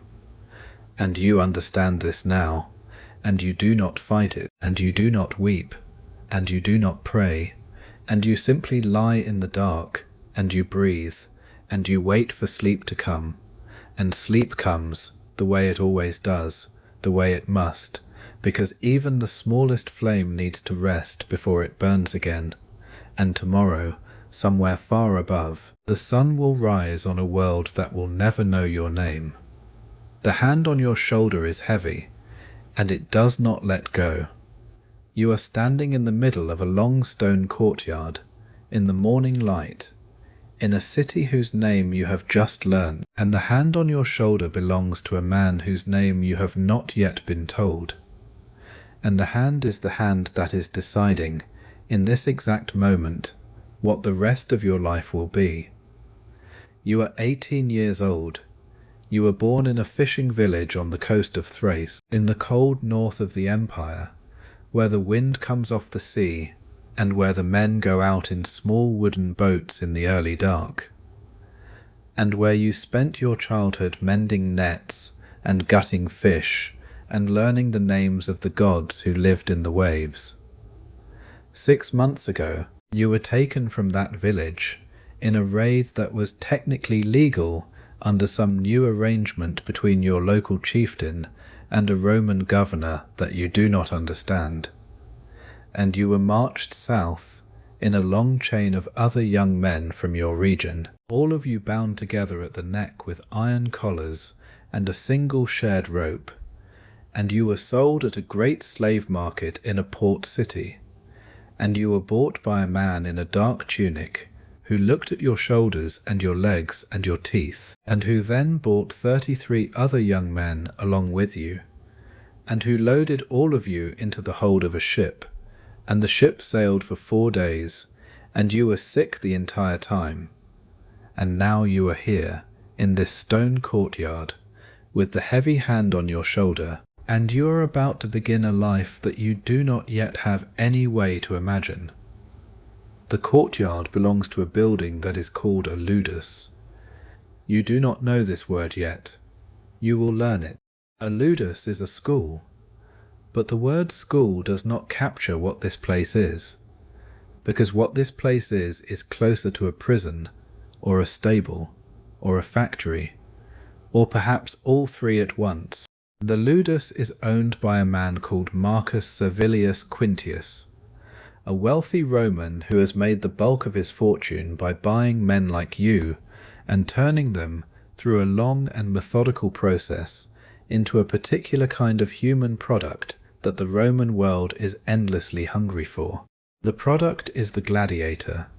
The hungry world is the empire, and the long methodical process is the thing that you are about to enter, the thing that will shape your body and your mind for the next several years, the thing that will, in all likelihood, eventually kill you, though probably not as soon as you might fear, because Marcus Servilius Quintius did not pay a great deal of money for you, simply to throw your life away. He paid a great deal of money for you because you have certain physical attributes that suggest you might survive long enough to become valuable, and the value, when it comes, will accrue to him, and not to you. And you will never see a single coin of it, but the value is the reason you are still alive, and you should be grateful for the value, because without it you would already be in a much worse place than this. The hand on your shoulder lifts, you turn. The man behind you is short and thick, with a flattened nose and a missing front tooth, and he wears a leather apron over his tunic, and his arms are crossed in front of his chest, and his eyes are the eyes of a man who has stood in this courtyard many hundreds of times before, looking at many hundreds of young men just like you, and who is no longer impressed by anything at all.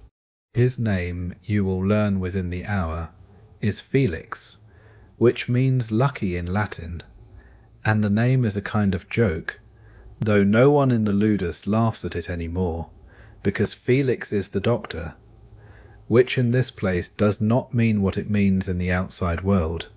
In the outside world, a doctor heals the sick.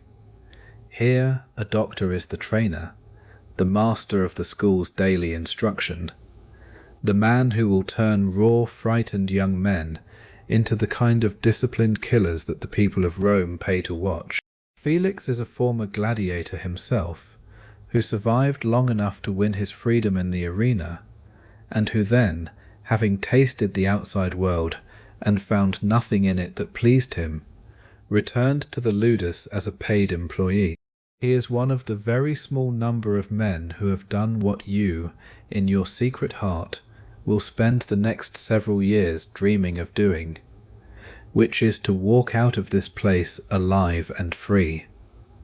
The fact that he came back is not a thing you understand yet.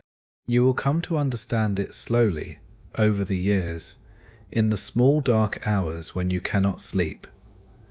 and the understanding, when it comes, will be more frightening to you than almost anything else. The 33 other men from your shipment are lined up beside you in the courtyard. They are stripped to a single loincloth, which is what they handed you when you came off the ship, and they are standing as still as they can manage, though some of them are trembling, and one young man at the end of the line is weeping silently, the tears running down his face without him making any sound, the way a man weeps when he has been weeping for a long time, and the weeping has become simply another bodily function, like breathing. Felix walks down the line slowly, and he stops in front of each of you, and he looks at each of you the way a man looks at livestock at a market.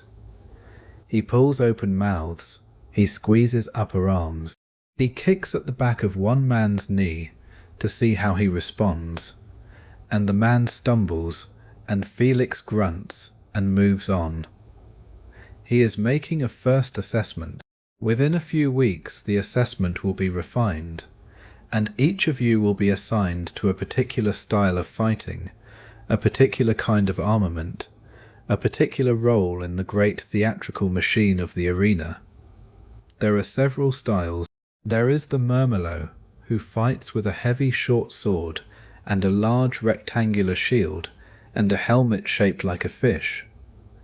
There is the retiarius, who fights with a trident and a weighted net and almost no armour, who is fast and exposed, and who must rely on speed and trickery to survive.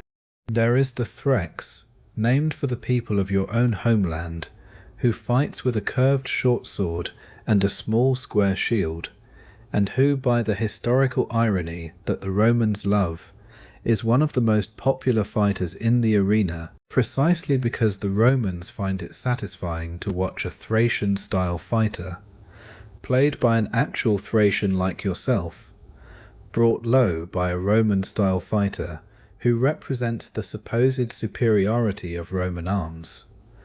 You do not yet know that you will be assigned to be a Thrax. You do not yet know any of this. You only know that the hard eyes of Felix have looked at you and have moved on, and that you have survived, for now, one more small judgment in the long chain of judgments that you will face. The day proceeds. You are taken to a smaller courtyard at the rear of the ludus, and you are made to undress completely, and a man with a sharpened iron tool comes and shaves your head, roughly, leaving small cuts that bleed for hours afterward, and you are then taken to a stone basin filled with cold water, and you are made to wash yourself thoroughly, and you are given a coarse linen tunic that has been worn before by men you will never meet, men who are presumably now dead. You are given sandals made of layered leather which fit poorly. You are given a wooden bowl and a wooden spoon, and you are told that these are yours, and that you will keep them for the duration of your time at the ludus, and that if you lose them you will eat with your hands from the floor, and that if you steal another man's bowl you will be beaten badly enough that you will not be able to eat at all for several days. You nod. You understand. You are taken to a long, narrow stone room with many small wooden bunks against the walls, and you are shown the bunk that will be yours, and you are told the names of the other men who sleep in this room, though you do not retain the names because there are too many of them and you are too tired and too frightened. You sit down on the edge of your bunk, you hold the wooden bowl in your lap, you wait. The light through the small high window of the room changes slowly. The afternoon comes, the evening comes.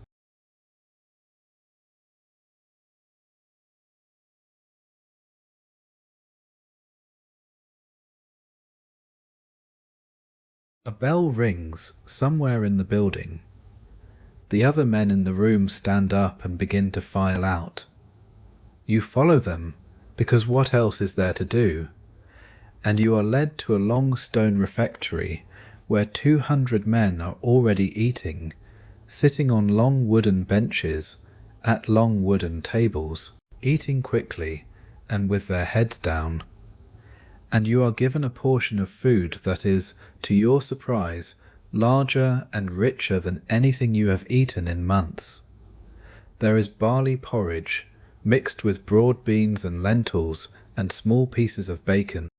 There is bread, brown and dense and freshly baked.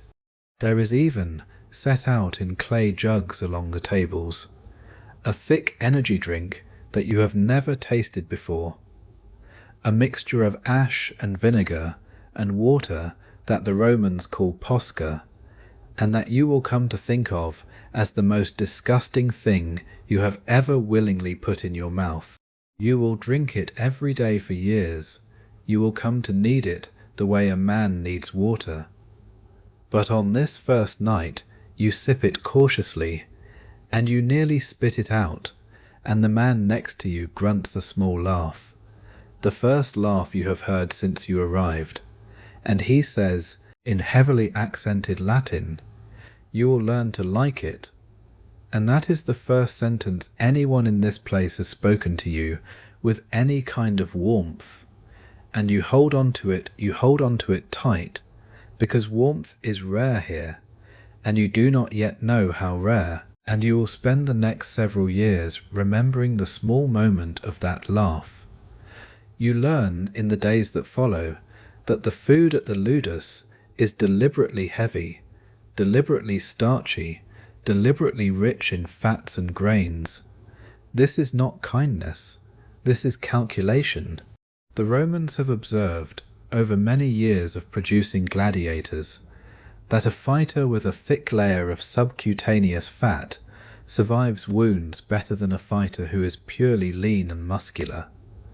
The fat acts as a kind of armor under the skin.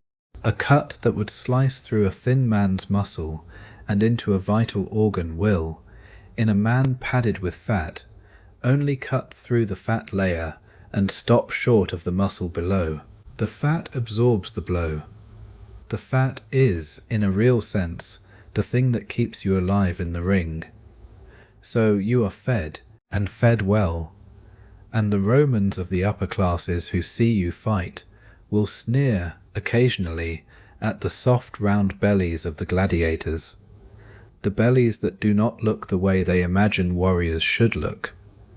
But the bellies are the point, the bellies are the design, the bellies are what allows you to take the cuts and bruises of training and combat, and still keep going, day after day, year after year, for as long as your body can be made to keep going. The gladiator, you come to understand, is not really a warrior. The gladiator is a kind of livestock, fed and shaped for a specific purpose. The way the great fattened oxen of the senatorial estates are fed and shaped for the slaughterhouse, except that the slaughter of the gladiator is performed in public, and the public pays to watch it, and the slaughter is part of the design from the very beginning. The training begins on your second day. You are issued a wooden sword, called a rudis, and a wooden shield, called a palma, and you are taken to a sandy practice yard at the centre of the ludus, and you are shown a wooden post about 6 feet tall, sunk into the ground, and you are told that this post, called a palace, will be your closest companion for the next several months. You are shown a series of basic strikes. You are shown how to hold the sword. You are shown how to position the shield. You are made to strike the post over and over for what feels like hours, until your shoulders ache and your wrists tremble, and the wooden sword feels heavier than any iron weapon you can imagine. The first day, you strike the post perhaps 300 times. The second day, 500. The third day, 700. Within a week, you are striking the post 1,000 times a day, and the post is hardly even something you think about anymore. The post is simply the partner of your endless repetition, the silent wooden body that absorbs every blow without complaint, and that does not bleed and does not die, and that will be there tomorrow, exactly as it is today, waiting for you to come and strike it again. You begin to develop calluses. You begin to develop muscles in places you did not know muscles could grow. Your hands, which were the careful hands of a fisherman's son, become the hands of a man who hits things for a living, and the hands change in ways that you can feel but not always see. The small thickening of the knuckles, the slow toughening of the palms, the way the fingers begin to curve, even at rest, into the shape of a grip on a weapon. You are not alone in the practice yard. There are 40 other new men, the 33 from your shipment, plus 7 others from a different shipment that arrived a few weeks before you. And all of you train together, under the watchful eyes of Felix and his 3 subordinate trainers. All of them former gladiators, all of them carrying the scars of their old careers, like maps of their survival. You begin to learn their names, and the names of your fellow trainees, and the small geographies of the ludus, the location of the latrines, the location of the well, the location of the small shrine to Mars, where some of the older fighters leave offerings on the night before a bout. You learn that the ludus has a name, the ludus Servilianus, after the family of the owner. You learn that the city you are in is not Rome, but a smaller city about 50 miles north of Rome, called Capua, which is famous in the empire as the great center of gladiatorial training, and which has been training fighters for 150 years, and which knows the business in a way that no other city quite does. You learn that the most famous slave revolt in the history of the empire began in this very city, about 120 years ago, when a Thracian gladiator named Spartacus broke out of a different ludus, only a few streets away from where you now train, and led an army of slaves into a war that nearly brought the empire to its knees. You learn this in fragments from older fighters in the ludus, who whisper it in the corners of the refectory, with a kind of awe in their voices. The name of Spartacus is not a name that is spoken aloud in the open. The owner of the ludus would not like to hear it spoken. The trainers would not like to hear it spoken. But the name is there, in the walls, in the stones, in the very air of Capua. You feel it as you train. You feel it as you sleep. You do not know yet whether the feeling will help you or destroy you, but you feel it, and you do not push it away. The weeks become months. Your body changes. You are no longer the thin, frightened young man who stepped off the boat. You are heavier, broader, harder. You have begun to spar with wooden weapons against the other trainees, and you have begun to win some of the bouts, and to lose others, and to learn, in the brief instant of impact, what a particular kind of strike feels like, what it does to your balance, what it tells you about your opponent. You begin to develop a style, or rather, a style begins to develop in you, because the development is not really conscious. The development is the slow accumulation of 1,000 small corrections from the trainers, and 1,000 small adjustments by your own body, and one day you realize that you have a way of moving in the yard that was not there 3 months ago, a way of holding the shield slightly forward, a way of pivoting on the back foot, a way of feinting with the eyes before striking with the sword. The style is yours, and it is also not yours, because the style was given to you by Felix, and by the wooden post, and by every previous gladiator who ever fought a Thrax, and lost in a way that taught Felix something. Every man whose death is now a small lesson encoded in the way Felix teaches you to step. You are inheriting, you understand, an enormous lineage of dead men, all of whom have contributed their final mistakes to the curriculum that is now shaping you. You will fight some day, soon, with their ghosts at your back, with their corrections in your hands and feet, and if you are lucky and skilled, you will not add yourself too quickly to their number, and your own death, when it comes, will at least add a small correction to the trainee who comes after you. And so on, and on, and on, the long chain of the dead that holds up the bright living spectacle of the arena. You are assigned, formally, in your 5th month, to be a Thrax. The assignment is announced by Felix in the practice yard in front of all the other trainees, and you bow slightly in acknowledgement, because that is what is expected, and you accept the new weapons that are given to you. A curved short sword called a seeker, which is shaped like a small scythe, and which is designed to reach around the edge of an opponent's shield and bite into the unprotected back, and a small square shield, much smaller than the rectangular shields of the Murmillo or the Legionary, a shield that protects only the torso, and that requires you to be much more agile than a heavily armoured fighter, much more willing to move, much more willing to take small hits in exchange for delivering deeper ones. The Thrax is a style for a fighter with quick feet and quick eyes, and a certain kind of patience. The patience to circle and wait for an opening, rather than to charge in and trade blows. And Felix has seen, over the months, that you have those qualities, and so you have been sorted into the role that the Romans built generations ago for men exactly like you. The historical theatre of it is not lost on you. You are a Thracian. You will fight as a Thrax.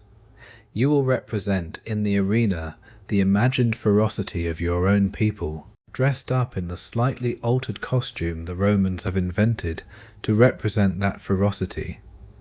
And you will be matched against a Roman style of fighter, a Murmillo or a Hoplomachus, and the Roman crowd will cheer for the Roman fighter to defeat you, because that is the story they have come to see, the story in which Rome again and again triumphs over the barbarian, the story that has been told in the arena 10,000 times before, and that will be told again tonight. And you are the latest small instance of the barbarian in that story, and your job is to play the role until either you win or you die. Some of the men in your trainee group do not make it through the training. One man, a Gaul named Catuvulcus, breaks his ankle in the 4th month during a routine sparring drill, a clean break that you would expect a man to recover from, but the break does not heal properly. Perhaps because the doctor of the ludus is more interested in producing fighters than in healing the broken, and Catuvulcus is left with a permanent limp, and a permanently limping man cannot be a gladiator. And so Catuvulcus is sold off to one of the great agricultural estates outside Capua, where he will live out the rest of his life chained to a millstone or to the handle of a plough, and you never see him again, and his bunk in the long stone room is filled within a week by a new trainee. Another man, a young Greek from one of the eastern islands, simply breaks. He has been quieter than the rest of you for some time, and one morning he does not come to the practice yard, and when the trainers go looking for him they find him in the latrine, hanging by his own tunic from a low beam that they thought was not high enough to support a man's weight, but that turns out to be just high enough if the man is determined. The trainers cut him down, but he is already dead, and his body is removed, and his bunk is filled, and the ludus continues. You think about him sometimes in the evenings. You think about what was inside him that finally gave way, the small private thing that broke in his mind, the thing that you must somehow keep from breaking in your own. You do not know what kept him going for those 4 months, and you do not know what stopped him in the 5th, and you do not know whether the same thing is waiting inside you, lying patient, ready to break in its own time. You decide, on the night you learn of his death, that you will not let yourself break that way. You decide that you will survive, no matter what, and that the deciding itself will be the thing that holds you, the small private oath that you will keep with no one but yourself. You do not yet understand how difficult that oath will be to keep, but you make it, and the making feels real to you. And that, for now, is enough. In your 7th month, you are taken to fight your first public bout. It is not a great bout. It is a small show, in a small wooden amphitheatre, in a town some miles outside Capua, on the occasion of a local magistrate's election, a kind of warm-up fight intended to test the newer trainees in a real combat situation before the owner of the ludus risks them in a more prominent venue. You are matched against another new fighter from your own ludus, a murmelo trained alongside you for the past several months, a man whose name is Callias and who you have eaten beside almost every day. The match is not, technically, supposed to be a fight to the death. The match is a sine missione bout in a strict sense, meaning a bout that can end in surrender. But neither of you knows this when you walk out into the small wooden arena, because no one has told you, because the owner of the ludus has decided that the uncertainty itself is part of the test, that he wants to see how each of you behaves when you believe your life is on the line. You walk out into the bright afternoon sun. The wooden stands hold perhaps 1,000 people, country people, farmers and shopkeepers and their families, eating sausages and drinking wine and shouting things that you do not entirely catch. You see Callias across the sand from you. He is sweating already, though the fight has not begun.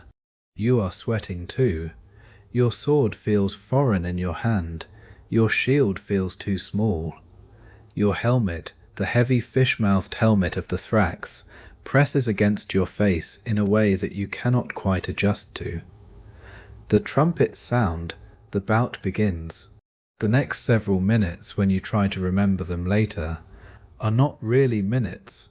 They are a sequence of small frozen images, each one bright and sharp and disconnected from the next. You remember the first contact, the ring of your seeker against the iron rim of Callias's shield.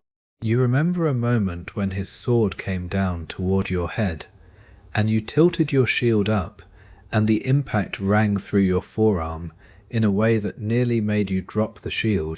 You remember a moment of stillness when both of you stepped back from each other, and the crowd booed, because the crowd does not pay to watch men stand still.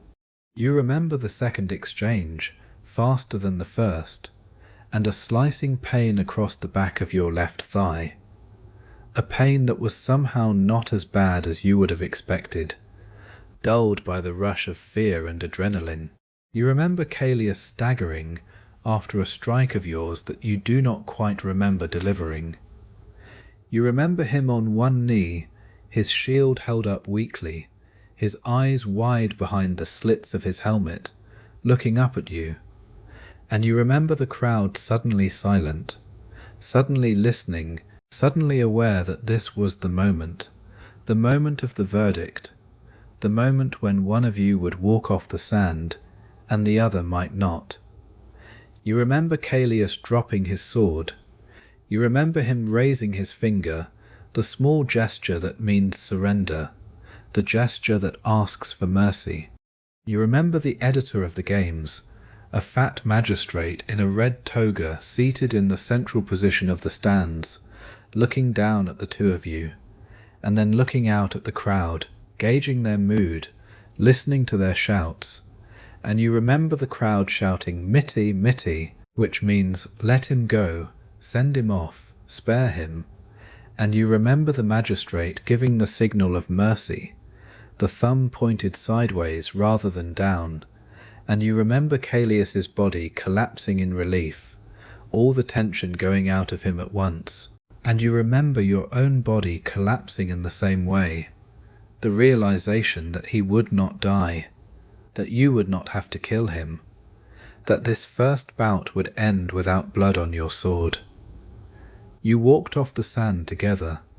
You did not look at each other on the way out. You did not speak about it in the days that followed.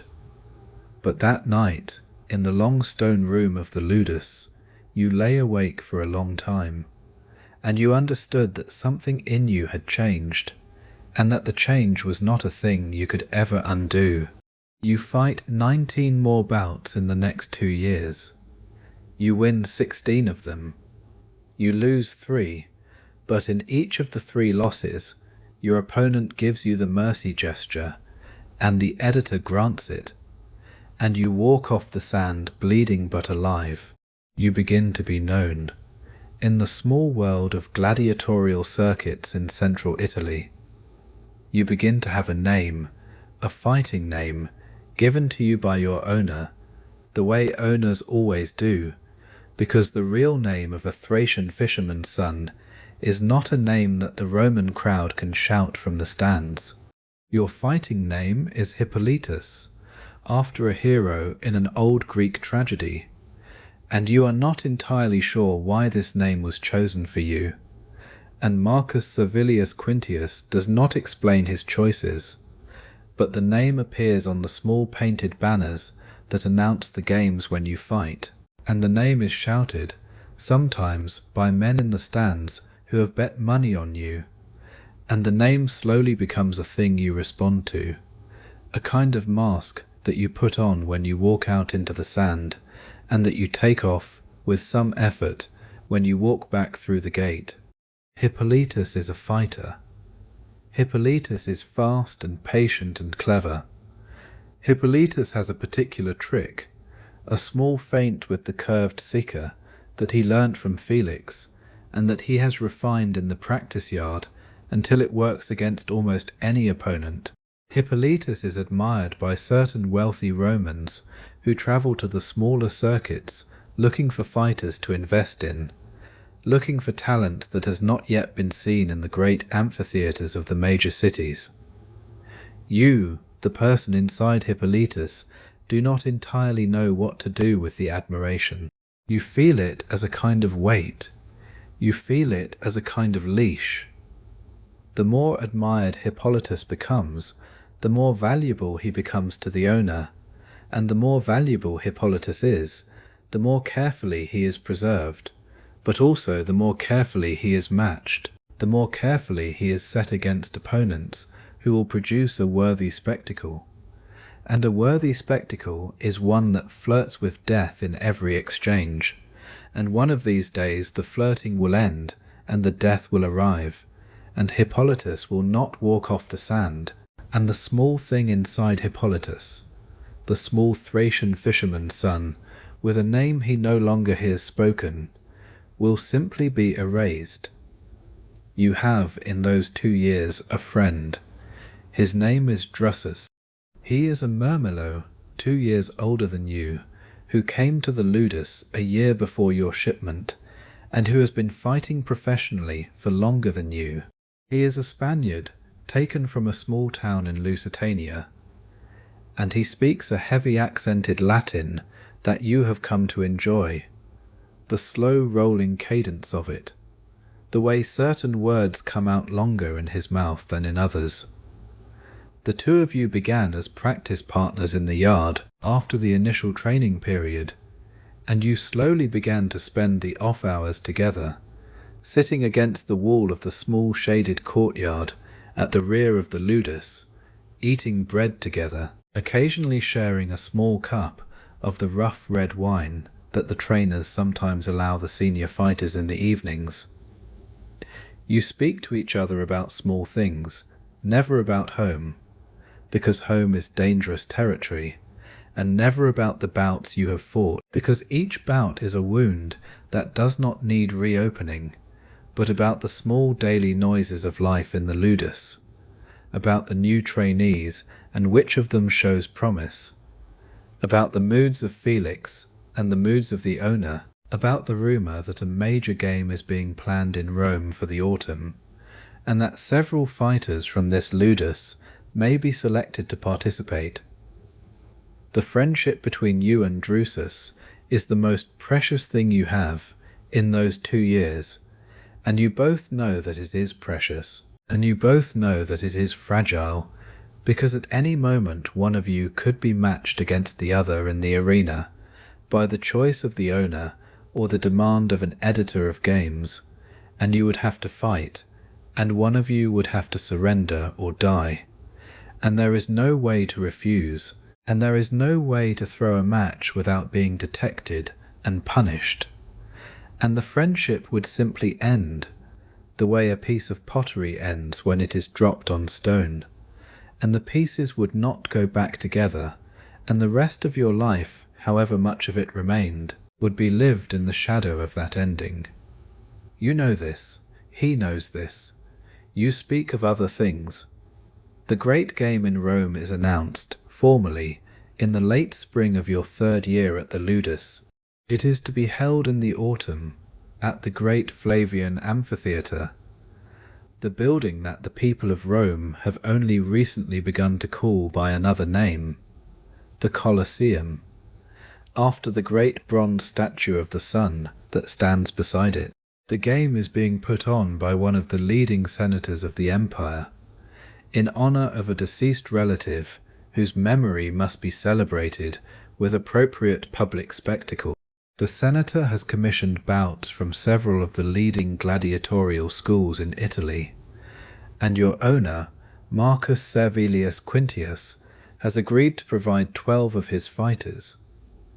The list of the 12 is posted in the courtyard of the ludus on the morning after the announcement. Your name is on the list. Hippolytus, Thrax, of the ludus Servilianus, will fight at the games in Rome in autumn. Drusus's name is on the list too. Murmillo, of the ludus Servilianus. You see his name, and your name, and you understand, before anyone says anything, that the 2 of you may be matched against each other. The Murmillo and the Thrakes are a classic pairing. The match is one of the most popular in the standard repertoire of the arena. The owner will not waste 2 of his best fighters by matching them against each other on a minor occasion. But the games in Rome are not a minor occasion.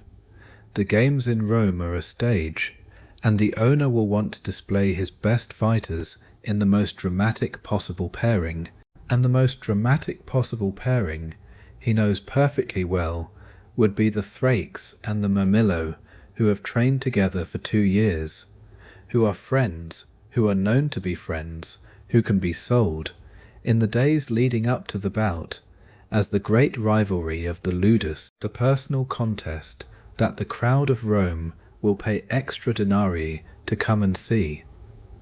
Drusus comes to you that evening. He has seen the list. You have both seen the list.